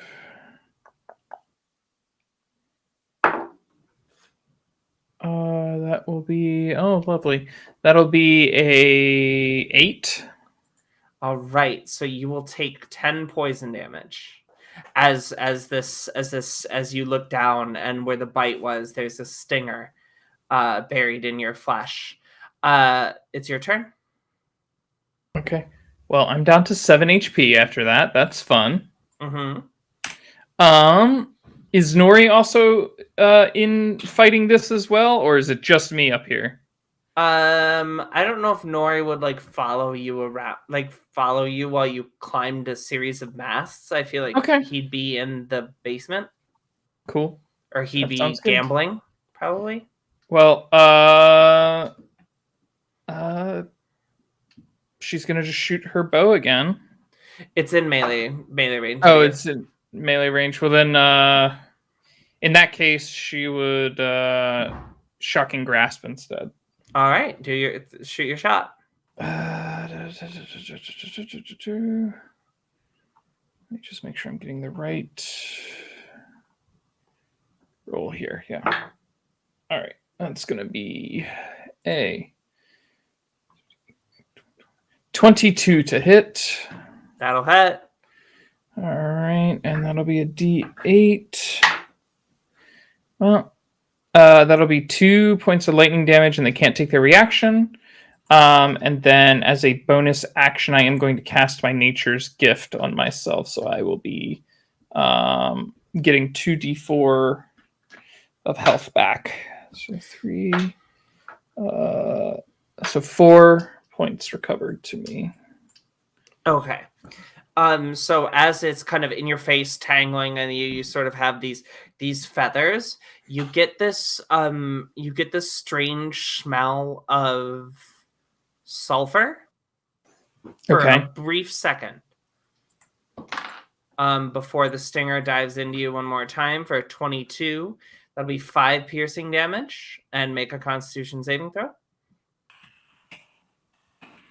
Okay. Con saving throw. That's going to be a 14. So that'll pass. You feel the poison flood into you, but you're able to shake it off before it sets in. Seeing that you're not going down easily, this creature starts to take off and will flap away from you. Do I get an opportunity attack as it leaves? Yes, you do. I will go ahead, because I am a combat caster, I will use a shocking grasp as a reaction. All right. So that's going to be a 15 to hit. Hits. Okay. That'll be 4 points of lightning damage. This crow seems very bothered. Okay. But it's still flapping away. Barely. It's one of its wings is sort of like off. And it will use its, so then it's your turn. Okay. In this case, is it still within 10 feet of me? No, it would be about 20, it would be about 40 feet away at this point. All right, well then she's going to use her short bow this time All to right. shoot it. That'll be 20. Yeah, that hits. 22? Yeah. Yep. All right. Well, that'll be 2 points of piercing damage. And so this bolt goes, this bow shot goes through this crow. And as it starts to fall into the port in the Kianthar River that glitters out in front of you as this beautiful sunny day is all around you. And the arrow seems lodged in this creature, and as it falls into the bay, it seems to turn into a glittering black sand. Before it hits the water. And it sort of seems to be a pile. It doesn't remain in any shape. As if no corpse was left behind.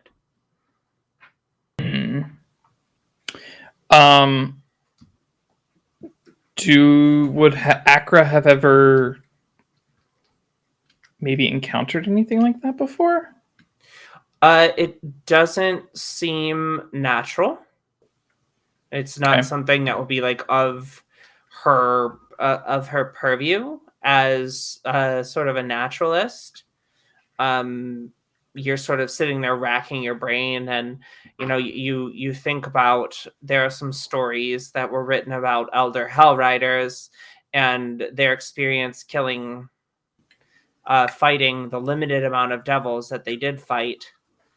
And when they would, the devils would return to a pile of black ash instead of leaving a corpse as they returned to Avernus, their home plane.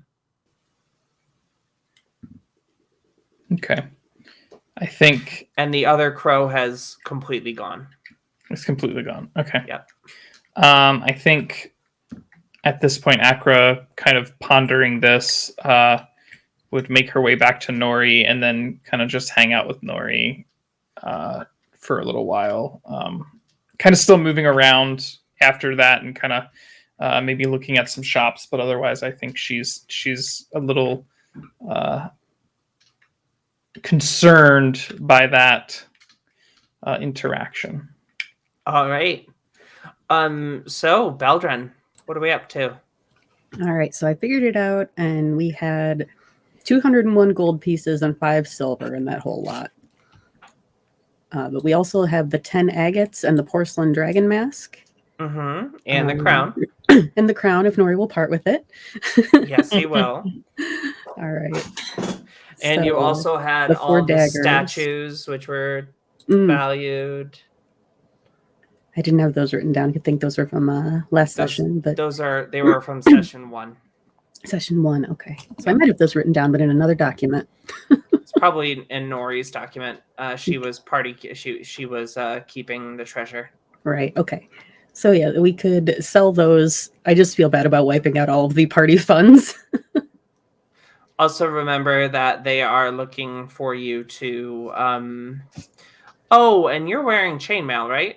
Mm-hmm. Yeah. So I could sell the chainmail too. So they will give you half half on the chainmail. So like Give 100 you gold? half back. Oh, half back on it. Okay. The chainmail, yeah. So the chainmail is like run 75, so they'll give you 38 38 gold off on that, so it'll only be 170 or 162 GP. All right. And then what about, excuse me, the 4 daggers? Would they be interested in those? They'll give you a gold piece each for them. All right. And God, this is just like playing real Baldur's Gate. Right, and then you would also have the flails. So you would also have 3 flails, which they would give you 5 GP for. Total? No, each. Okay. And then there's also 2 maces. I'm keeping a running total here, so. Which would be another 2 gold each. Okay. You said there's 2 maces? Yeah. So you're just coming there in Skyrim, unloading a bunch Basically, of metal yeah. onto this person. Would they be interested in the agates or the dragon mask or the crown, or not really? They would basically treat the agates as money. Okay. So 1 gold each? Nope. It's 10 gold each. 10 gold each. Okay. So that, excuse me, with the agates, we're at 161. So I'd only be pulling about, what is it, 39 out of party funds? And refugee funds. And yeah, and refugee funds is the other thing. But I don't know if a blacksmith would be the right place to try to sell the porcelain dragon mask and bronze crown. Definitely not. So if we're cool with that. All right. Okay, here. Get So you a new set of armor. Yeah, let's So have him die less. You get yourself a set of split mail for that. So make sure you remove those things from your list. Did you also include the statuettes? No, I didn't. I wasn't Okay. sure. Gesundheit. I wasn't sure if that would be a great place to sell them either. No. Yeah. All right. Oh, right. So you do that. So we are at 162 gold left over, plus the statues, dragon mask, and crown. And whatever else. And also 5 silver. All right. And so would you have been running all the cultists' pockets as you went through the dungeon? Yeah. Is that something that you would be doing? If no one else, then Nori absolutely would. Nori definitely would be. So between that, there would be about another 25 gold pieces would be on all the various bodies between the silver and copper that they all had. All right. That takes us to 187. Okay. If anyone else wants to do more shopping or find a place to sell the other trinkets. So that gets us. Anything else that you would like to do, Beldrin? I don't think so. I think he's gonna try on his new armor, see how it fits. It's a little tight. It's not. It takes them a second to get it adjusted for the bear proportions. But it's not unbearable. But it's not unbearable.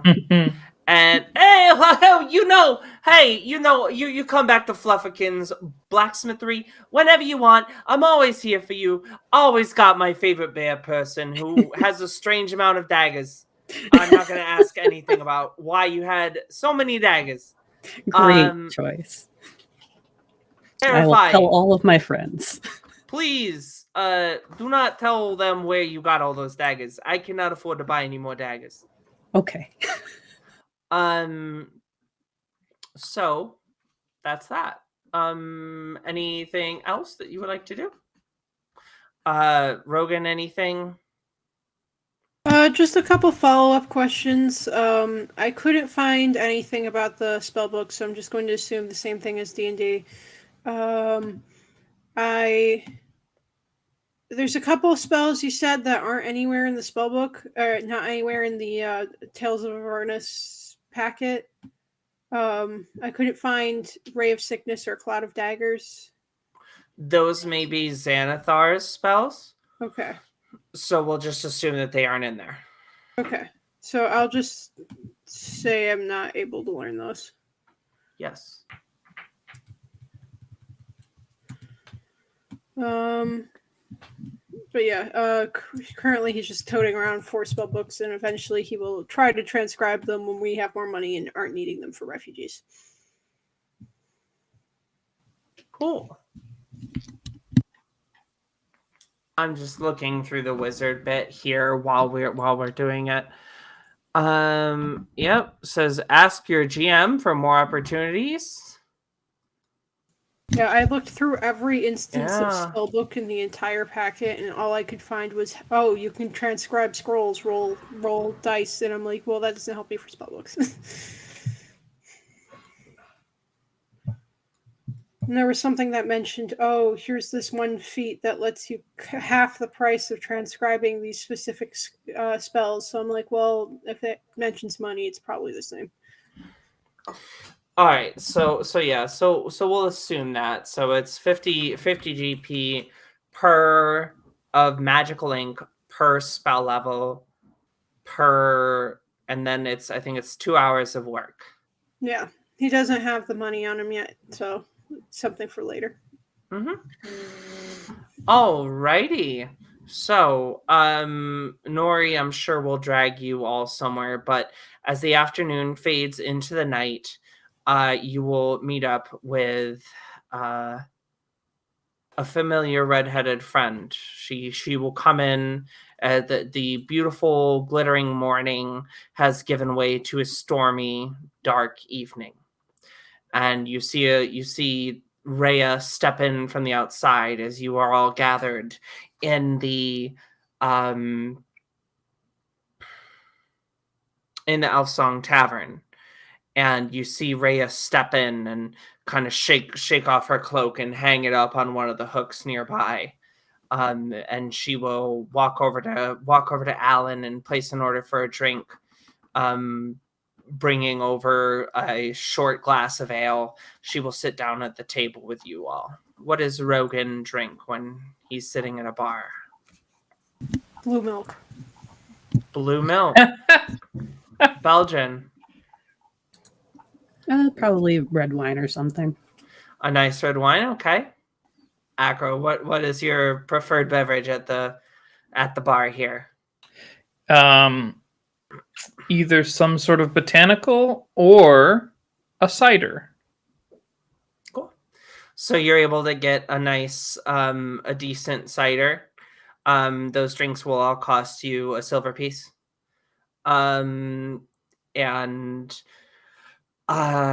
Rhea will come over and say, Did you find anything? What did you find? Well, very nice to see you all. And she'll say the customary Hellrider greeting, which is for glory, and kind of quietly, for glory. And then the customary response back would be for glory. For glory. For glory. And Nora will say, Belgian says that he was just chewing. And so she'll say, well, did you find anything that might help our people get in? We found many things. We found money.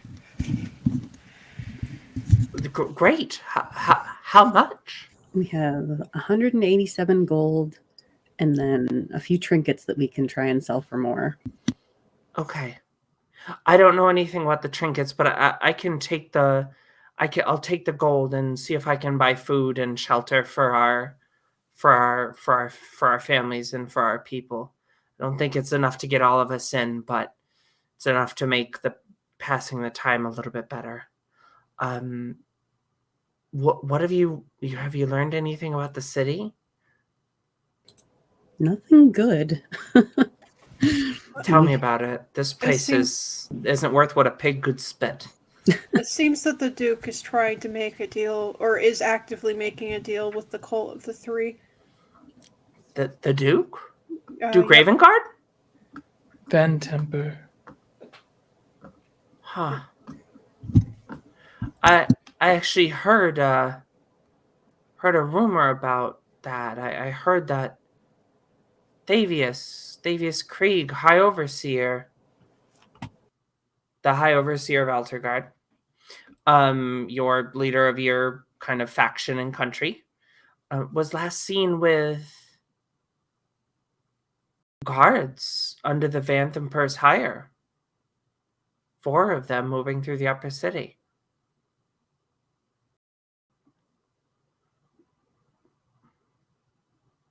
What the hell? And he disappeared, right? Yeah. Yeah, she may have killed him. If that's We can true, hope that he's just in prison somewhere. we need to find him. Maybe he can help us save Helterel. Sounds like our next mission right there. Do You know- you know anyone with the family? We did meet, her son. One. yeah, but he did There's- say that he was leaving.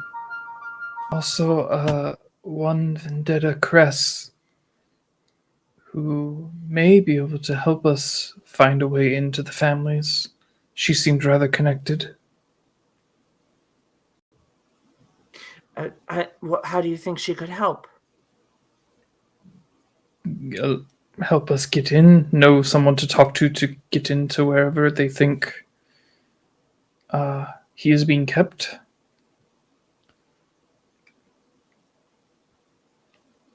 Okay. Can't hurt to ask, but after what she did to her son, I'm not sure that she'll be very helpful. Oh well, this was the Oh, do I have my NPCs confused? yeah, this was the Oh, person sorry. who was captured. Oh, right, okay. Yeah. Just kidding. So you think that this tiefling will help you get into the Vanthemper Villa or provide some kind of connection? It doesn't hurt to ask, but potentially it could just be a nothing lead, but it could also lead to something potentially helpful. Or we could track down Mortlock. I don't know if he left right away. Her son, that is. Oh, okay. What an awful name. Everything is worse here.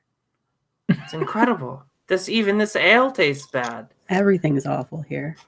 I don't want to put a potentially bigger stick in the mud, as it were, but well, I had a run-in with a potential devil. And her Devil eyes close. immediately drop, like immediately focus on you. What? Yeah, Beldrin's also like, what? Nori and I were taking a stroll by the docks and ended up at did we catch the name of the tavern by any chance? The seedy tavern? Low Lantern. The Low Lantern, and well, I was trying to communicate with some of the local fauna, just getting the lay of the land, and this one crow was acting very suspiciously. Well, I don't believe it was a crow, but something in disguise, and when it was dispatched, it fizzled into black sand as it fell into the bay, as it were. And that struck me as odd and very, from what I can recall, from some of the previous Hellrider experiences, potentially devilish in nature. And she's like gobsmacked by this. Like that there are, like she understands that this place sucks, but like that there's literal devils on the streets. She just says, she's honestly lost for words. She's just, I knew this place was hell, but literal devils. I never in my life did I expect that. That's something out of the storybooks. My question is, why was it here in disguise? And why was it a crow of all things? What is it trying to gain? Beldrin wouldn't know this, but also, why was it attacking the pelican? The pelicans were like, the crows have stopped attacking me, implying that they had been. It's very weird. It is very weird. This is apiary drama brought to you by All on the Table. Make sure that you get subscribed today. Make sure that you're following us on Twitch, subscribed on YouTube, and that you follow us on socials. Anyways, back to the show.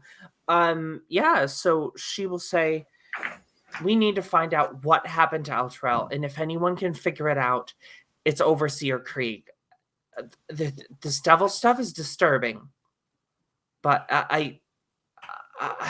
we are not the Hellseers of yesteryear, Hell Riders of yesteryear. We are the four of us. We cannot beat back the Hells on our own. Sorry, I did not hear what you said, Beldrin. Just, I hope that the two aren't linked, that the devils aren't linked to Krieg's disappearance. Me too. Because I could give a damn what happens to this place, but I'm sure there are innocent people here.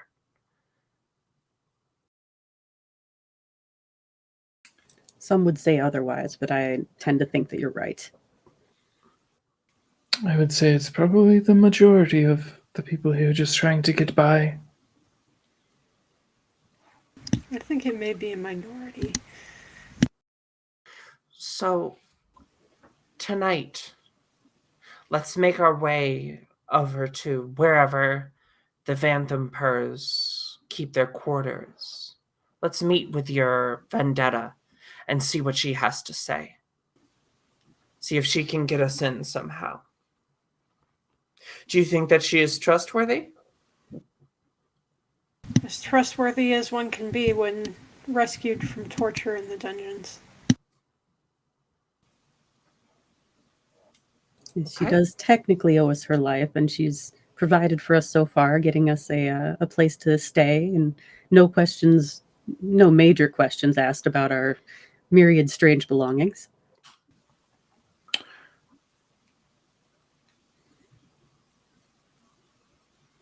I guess the only thing is we'd have to figure out how to contact her. I think at this point she's off doing her own thing. The bartender seems to know her quite well, so perhaps we could start there and ask him where she may be found. Good point. Good point. Great. So Rhea will join the party. Rhea joins the party. Da-da-da. Another NPC for you to play in combats. You know what? We're not gonna do that. Rhea's gonna kind of take the money and encourage, to chase down this lead in Vanthempur Villa. I'm going to use this money to try to get as many of the needy into the city as possible, get them the medical care that they need, and go forward from there. I'll meet back with you here in 2 nights to catch up on what you found out.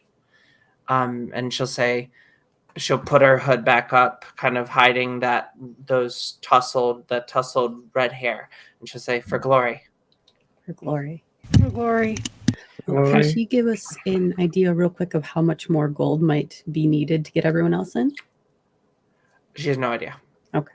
You think it's more of a pipe dream than an achievable goal. Gotcha. Yeah, it seems like in order to get everybody in, we may have to know some people that will help us. Because currently it's just unreasonable or unfeasible for us to get the amount of money we need. Yes. So, There are a couple threads that we can pull here. One is following up with Alan to get a hold of Vendetta. 2 is seeking out a place to sell the dragon wares.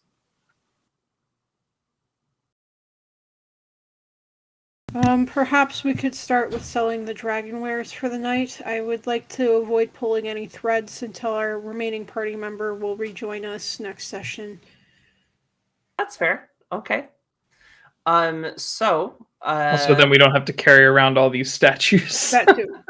And if we we get those moved. if we upset the wrong person, we won't get less for them if we sell them after we do whatever we're doing. Yeah. Yep. Alrighty. So you'll talk to Alan, and Alan will direct you to it's just called Alfredo's, ELFRIEDOS, and it is a small shop kind of stuck into the steeps, which are the kind of on the cliff face in front of the upper city, where the patriarchs live. There are some people who are kind of built favela into the side of the wall. And he says a very eccentric pair of tabaxi work and live there. I love all the tabaxi in the city. Yeah, it makes Belgium feel very at home.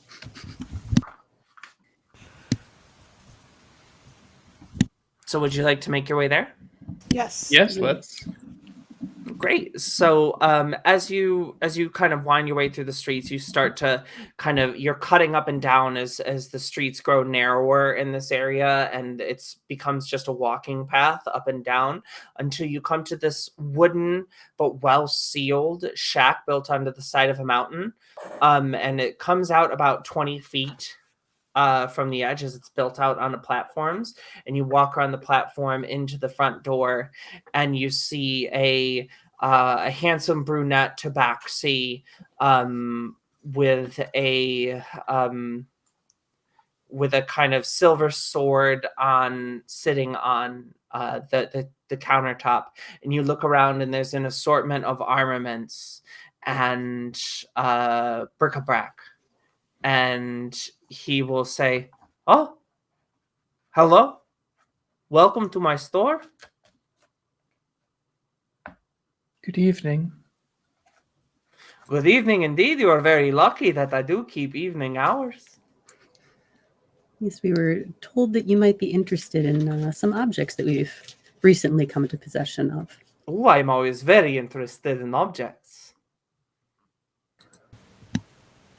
So let's see. We have the statuettes, the porcelain dragon mask, and Nori's beloved crown. Oh, stuff from the cult of the dead tree. Oh, this brings back such memories. I love it so much. Oh, You so have seen many this good. before? Oh no, the dragon cultists. Yes, I used to kill them. Oh. Me and my sister, Lasagna. The name's got me. What do you want? You hear from the back room. What are you saying my name for? My goodness. Oh, I was telling them about when we used to fight the dragon cult. Huh. Oh! It just so happens that that is how we came into possession of these items. You were fighting the dragon cult? We pretty much decimated one of their hideouts. Well, took you care are a of good friend of mine. the dead three, Oh, the dead specifically.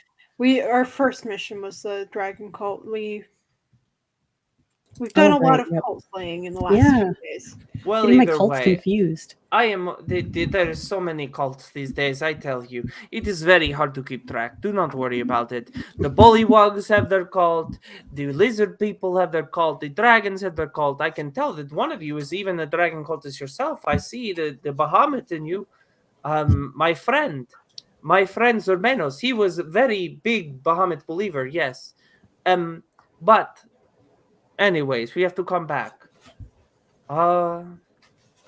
So yes, I will pay. And as you put the statues up, he'll offer full price for all of them. Heck yeah! Nice. What were they appraised at? So there will be the 5 chromatic dragon statues that are 25 each. 25 GP each. The porcelain dragon mask, I think was. Oh, give me 1 second. I must look at this. Let me talk to Lasagna. Oh, give them what they want. I want to smash it. Bugger. The porcelain, the porcelain dragon mask. Oh, give him 25 for it. Sounds great. And he'll say, "Oh, 25 gold pieces for the mask." And do you put the crown up on there too? We'll see what he offers for the crown. He'll offer 250. Ooh, Is it normally? What? Is that full price? You have no idea. Oh, okay. 250 is a good price though. That brings us up to 500 gold just from that, all that stuff. I got 400. Isn't it? It would be. Is the 5 times the 25 for the dragon statues? That's 125. Oh, it is 125. You're right. Yeah. So 400. But even still, 400 gold. I will That's pretty give you good. 250 gold for this crown. We want to use it for our litter box. I really hate the dragons. I cannot tell you. Awful lizard things. Oh, horrible.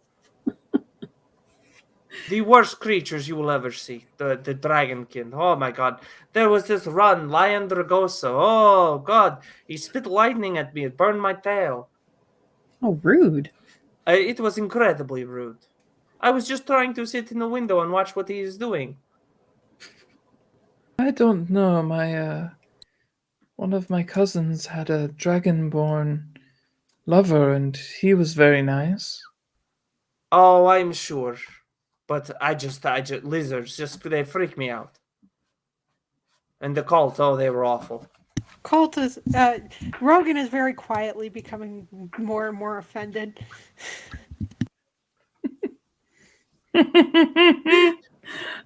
I guess my only concern with the crown is if it would have some sort of significance somewhere else or to someone else plot-wise. Rogan can activate his innate wizard ability to magic sense to see if it's in any way magic. Nope. Yeah, you would have gotten that in overnight when you identified everything during one of the shorter long rests. Okay. Yeah, it's just it's beautiful. I mean, is there any signifier on the crown to know if it's like from a specific royal family, or is it just a very nice crown? It is a crown, and it's decorated with dragon cult stuff. And so you think, if there is a dragon cult person, this person seems this tabaxi seems very intent on hating the cult, and is willing to pay a lot to literally poop on them. I say we take it, but I will defer to the group. Rogan is biased, and in this moment, he's like, I don't want to sell shit to this guy. But that's the first time I've run Alfredo so many times, and I have never had someone not like Alfredo. So this is a new thing for me. It's Rogan very specifically. Rogan is a dragon cultist. That is literally true. So him saying how much he wants to shit on dragons and like how much he hates lizards is like personally offensive to Rogan and his lifestyle. That makes sense. He has nothing against the guy. He's just taking some hot takes that are like he's taking a little personal. That's fair. I'm in favor of selling, I think. I think Nori is always happy to get gold. Yeah, Rogan's not going to like stop you. He's grumbling and like complaining about it. Beldrin puts, big paw on his shoulder and is like, it's for the good of the people. Not my people. Okay. And so he will take that. Or I can give you, 6 potions of healing. If this would be helpful to you instead of the 250 No, gold. I want the gold. I want the gold every day of the week. Oh, we probably would have identified we had 2 red crystal vials with golden stoppers as well. Yep, and those are potions of fire breath. Ooh. I think I would have given one, like last night, I would have given one to each of you, but there were 3 potions of healing, so Akra would have given each, Beldrin and Rogan a potion of healing, so that we each have one on our person right now. Cool. Yes, unfortunately, the money is not for us, so we'll have to take the gold and give it to the people we're trying to help. Oh, okay. Well, that is very nice of you. Do you have anything else that you would like to sell? Although everyone in Baldur's Gate is like, you're being nice, I don't trust it. Not at this moment, but if we pick up anything more for the dragon cult, we'll know to come here. Oh! Tell him to get lost! I'm afraid I tell him to get lost, I won't go to bed! Oh, Lasagna, you see that she likes her naps and she likes to sleep. So I must ask you to go now. I guess your evening hours are very short then, huh? My hours of business depend wildly on when Lasagna needs to take a nap. But it was wonderful to meet all of you. It's wonderful to meet you too. Have fun with your artifacts. Oh, and you see them. You see him pick up one of the porcelain statues and just smash it on the ground, and he's like, "Ha ha ha ha! Who is the best now, dragon?" Akra will at that point make sure to kind of come up behind Rogan and just kind of turn him around and be like, "Let's walk out the door." Rogan's quietly standing there seething and I mean, even though it's not of your great, because you're metallic dragons, right? Yes, so metallic dragon. It's not quite the same, but still, we're like, let's go, let's move, let's get you out of here before something bad happens. And so you wind your way back through the dark Baldur's Gate night, and Nori slips off and probably picks some pockets, and we'll meet you all back at the Elf Song Tavern before you head up to assess anything further. I want to thank everyone who's watched for hanging out with us tonight. It was really an amazing time. I really want to thank my cast. Thank you, Trev. Thank you, Harmony. Thank you, Viara, for being awesome to play with. It's been such a pleasure so far. We're 1 heckin' month in, and we're about 1/3 of the way through season 1. So I really can't say how much I appreciate y'all. And heck, we'll see you next week. Bye. Bye.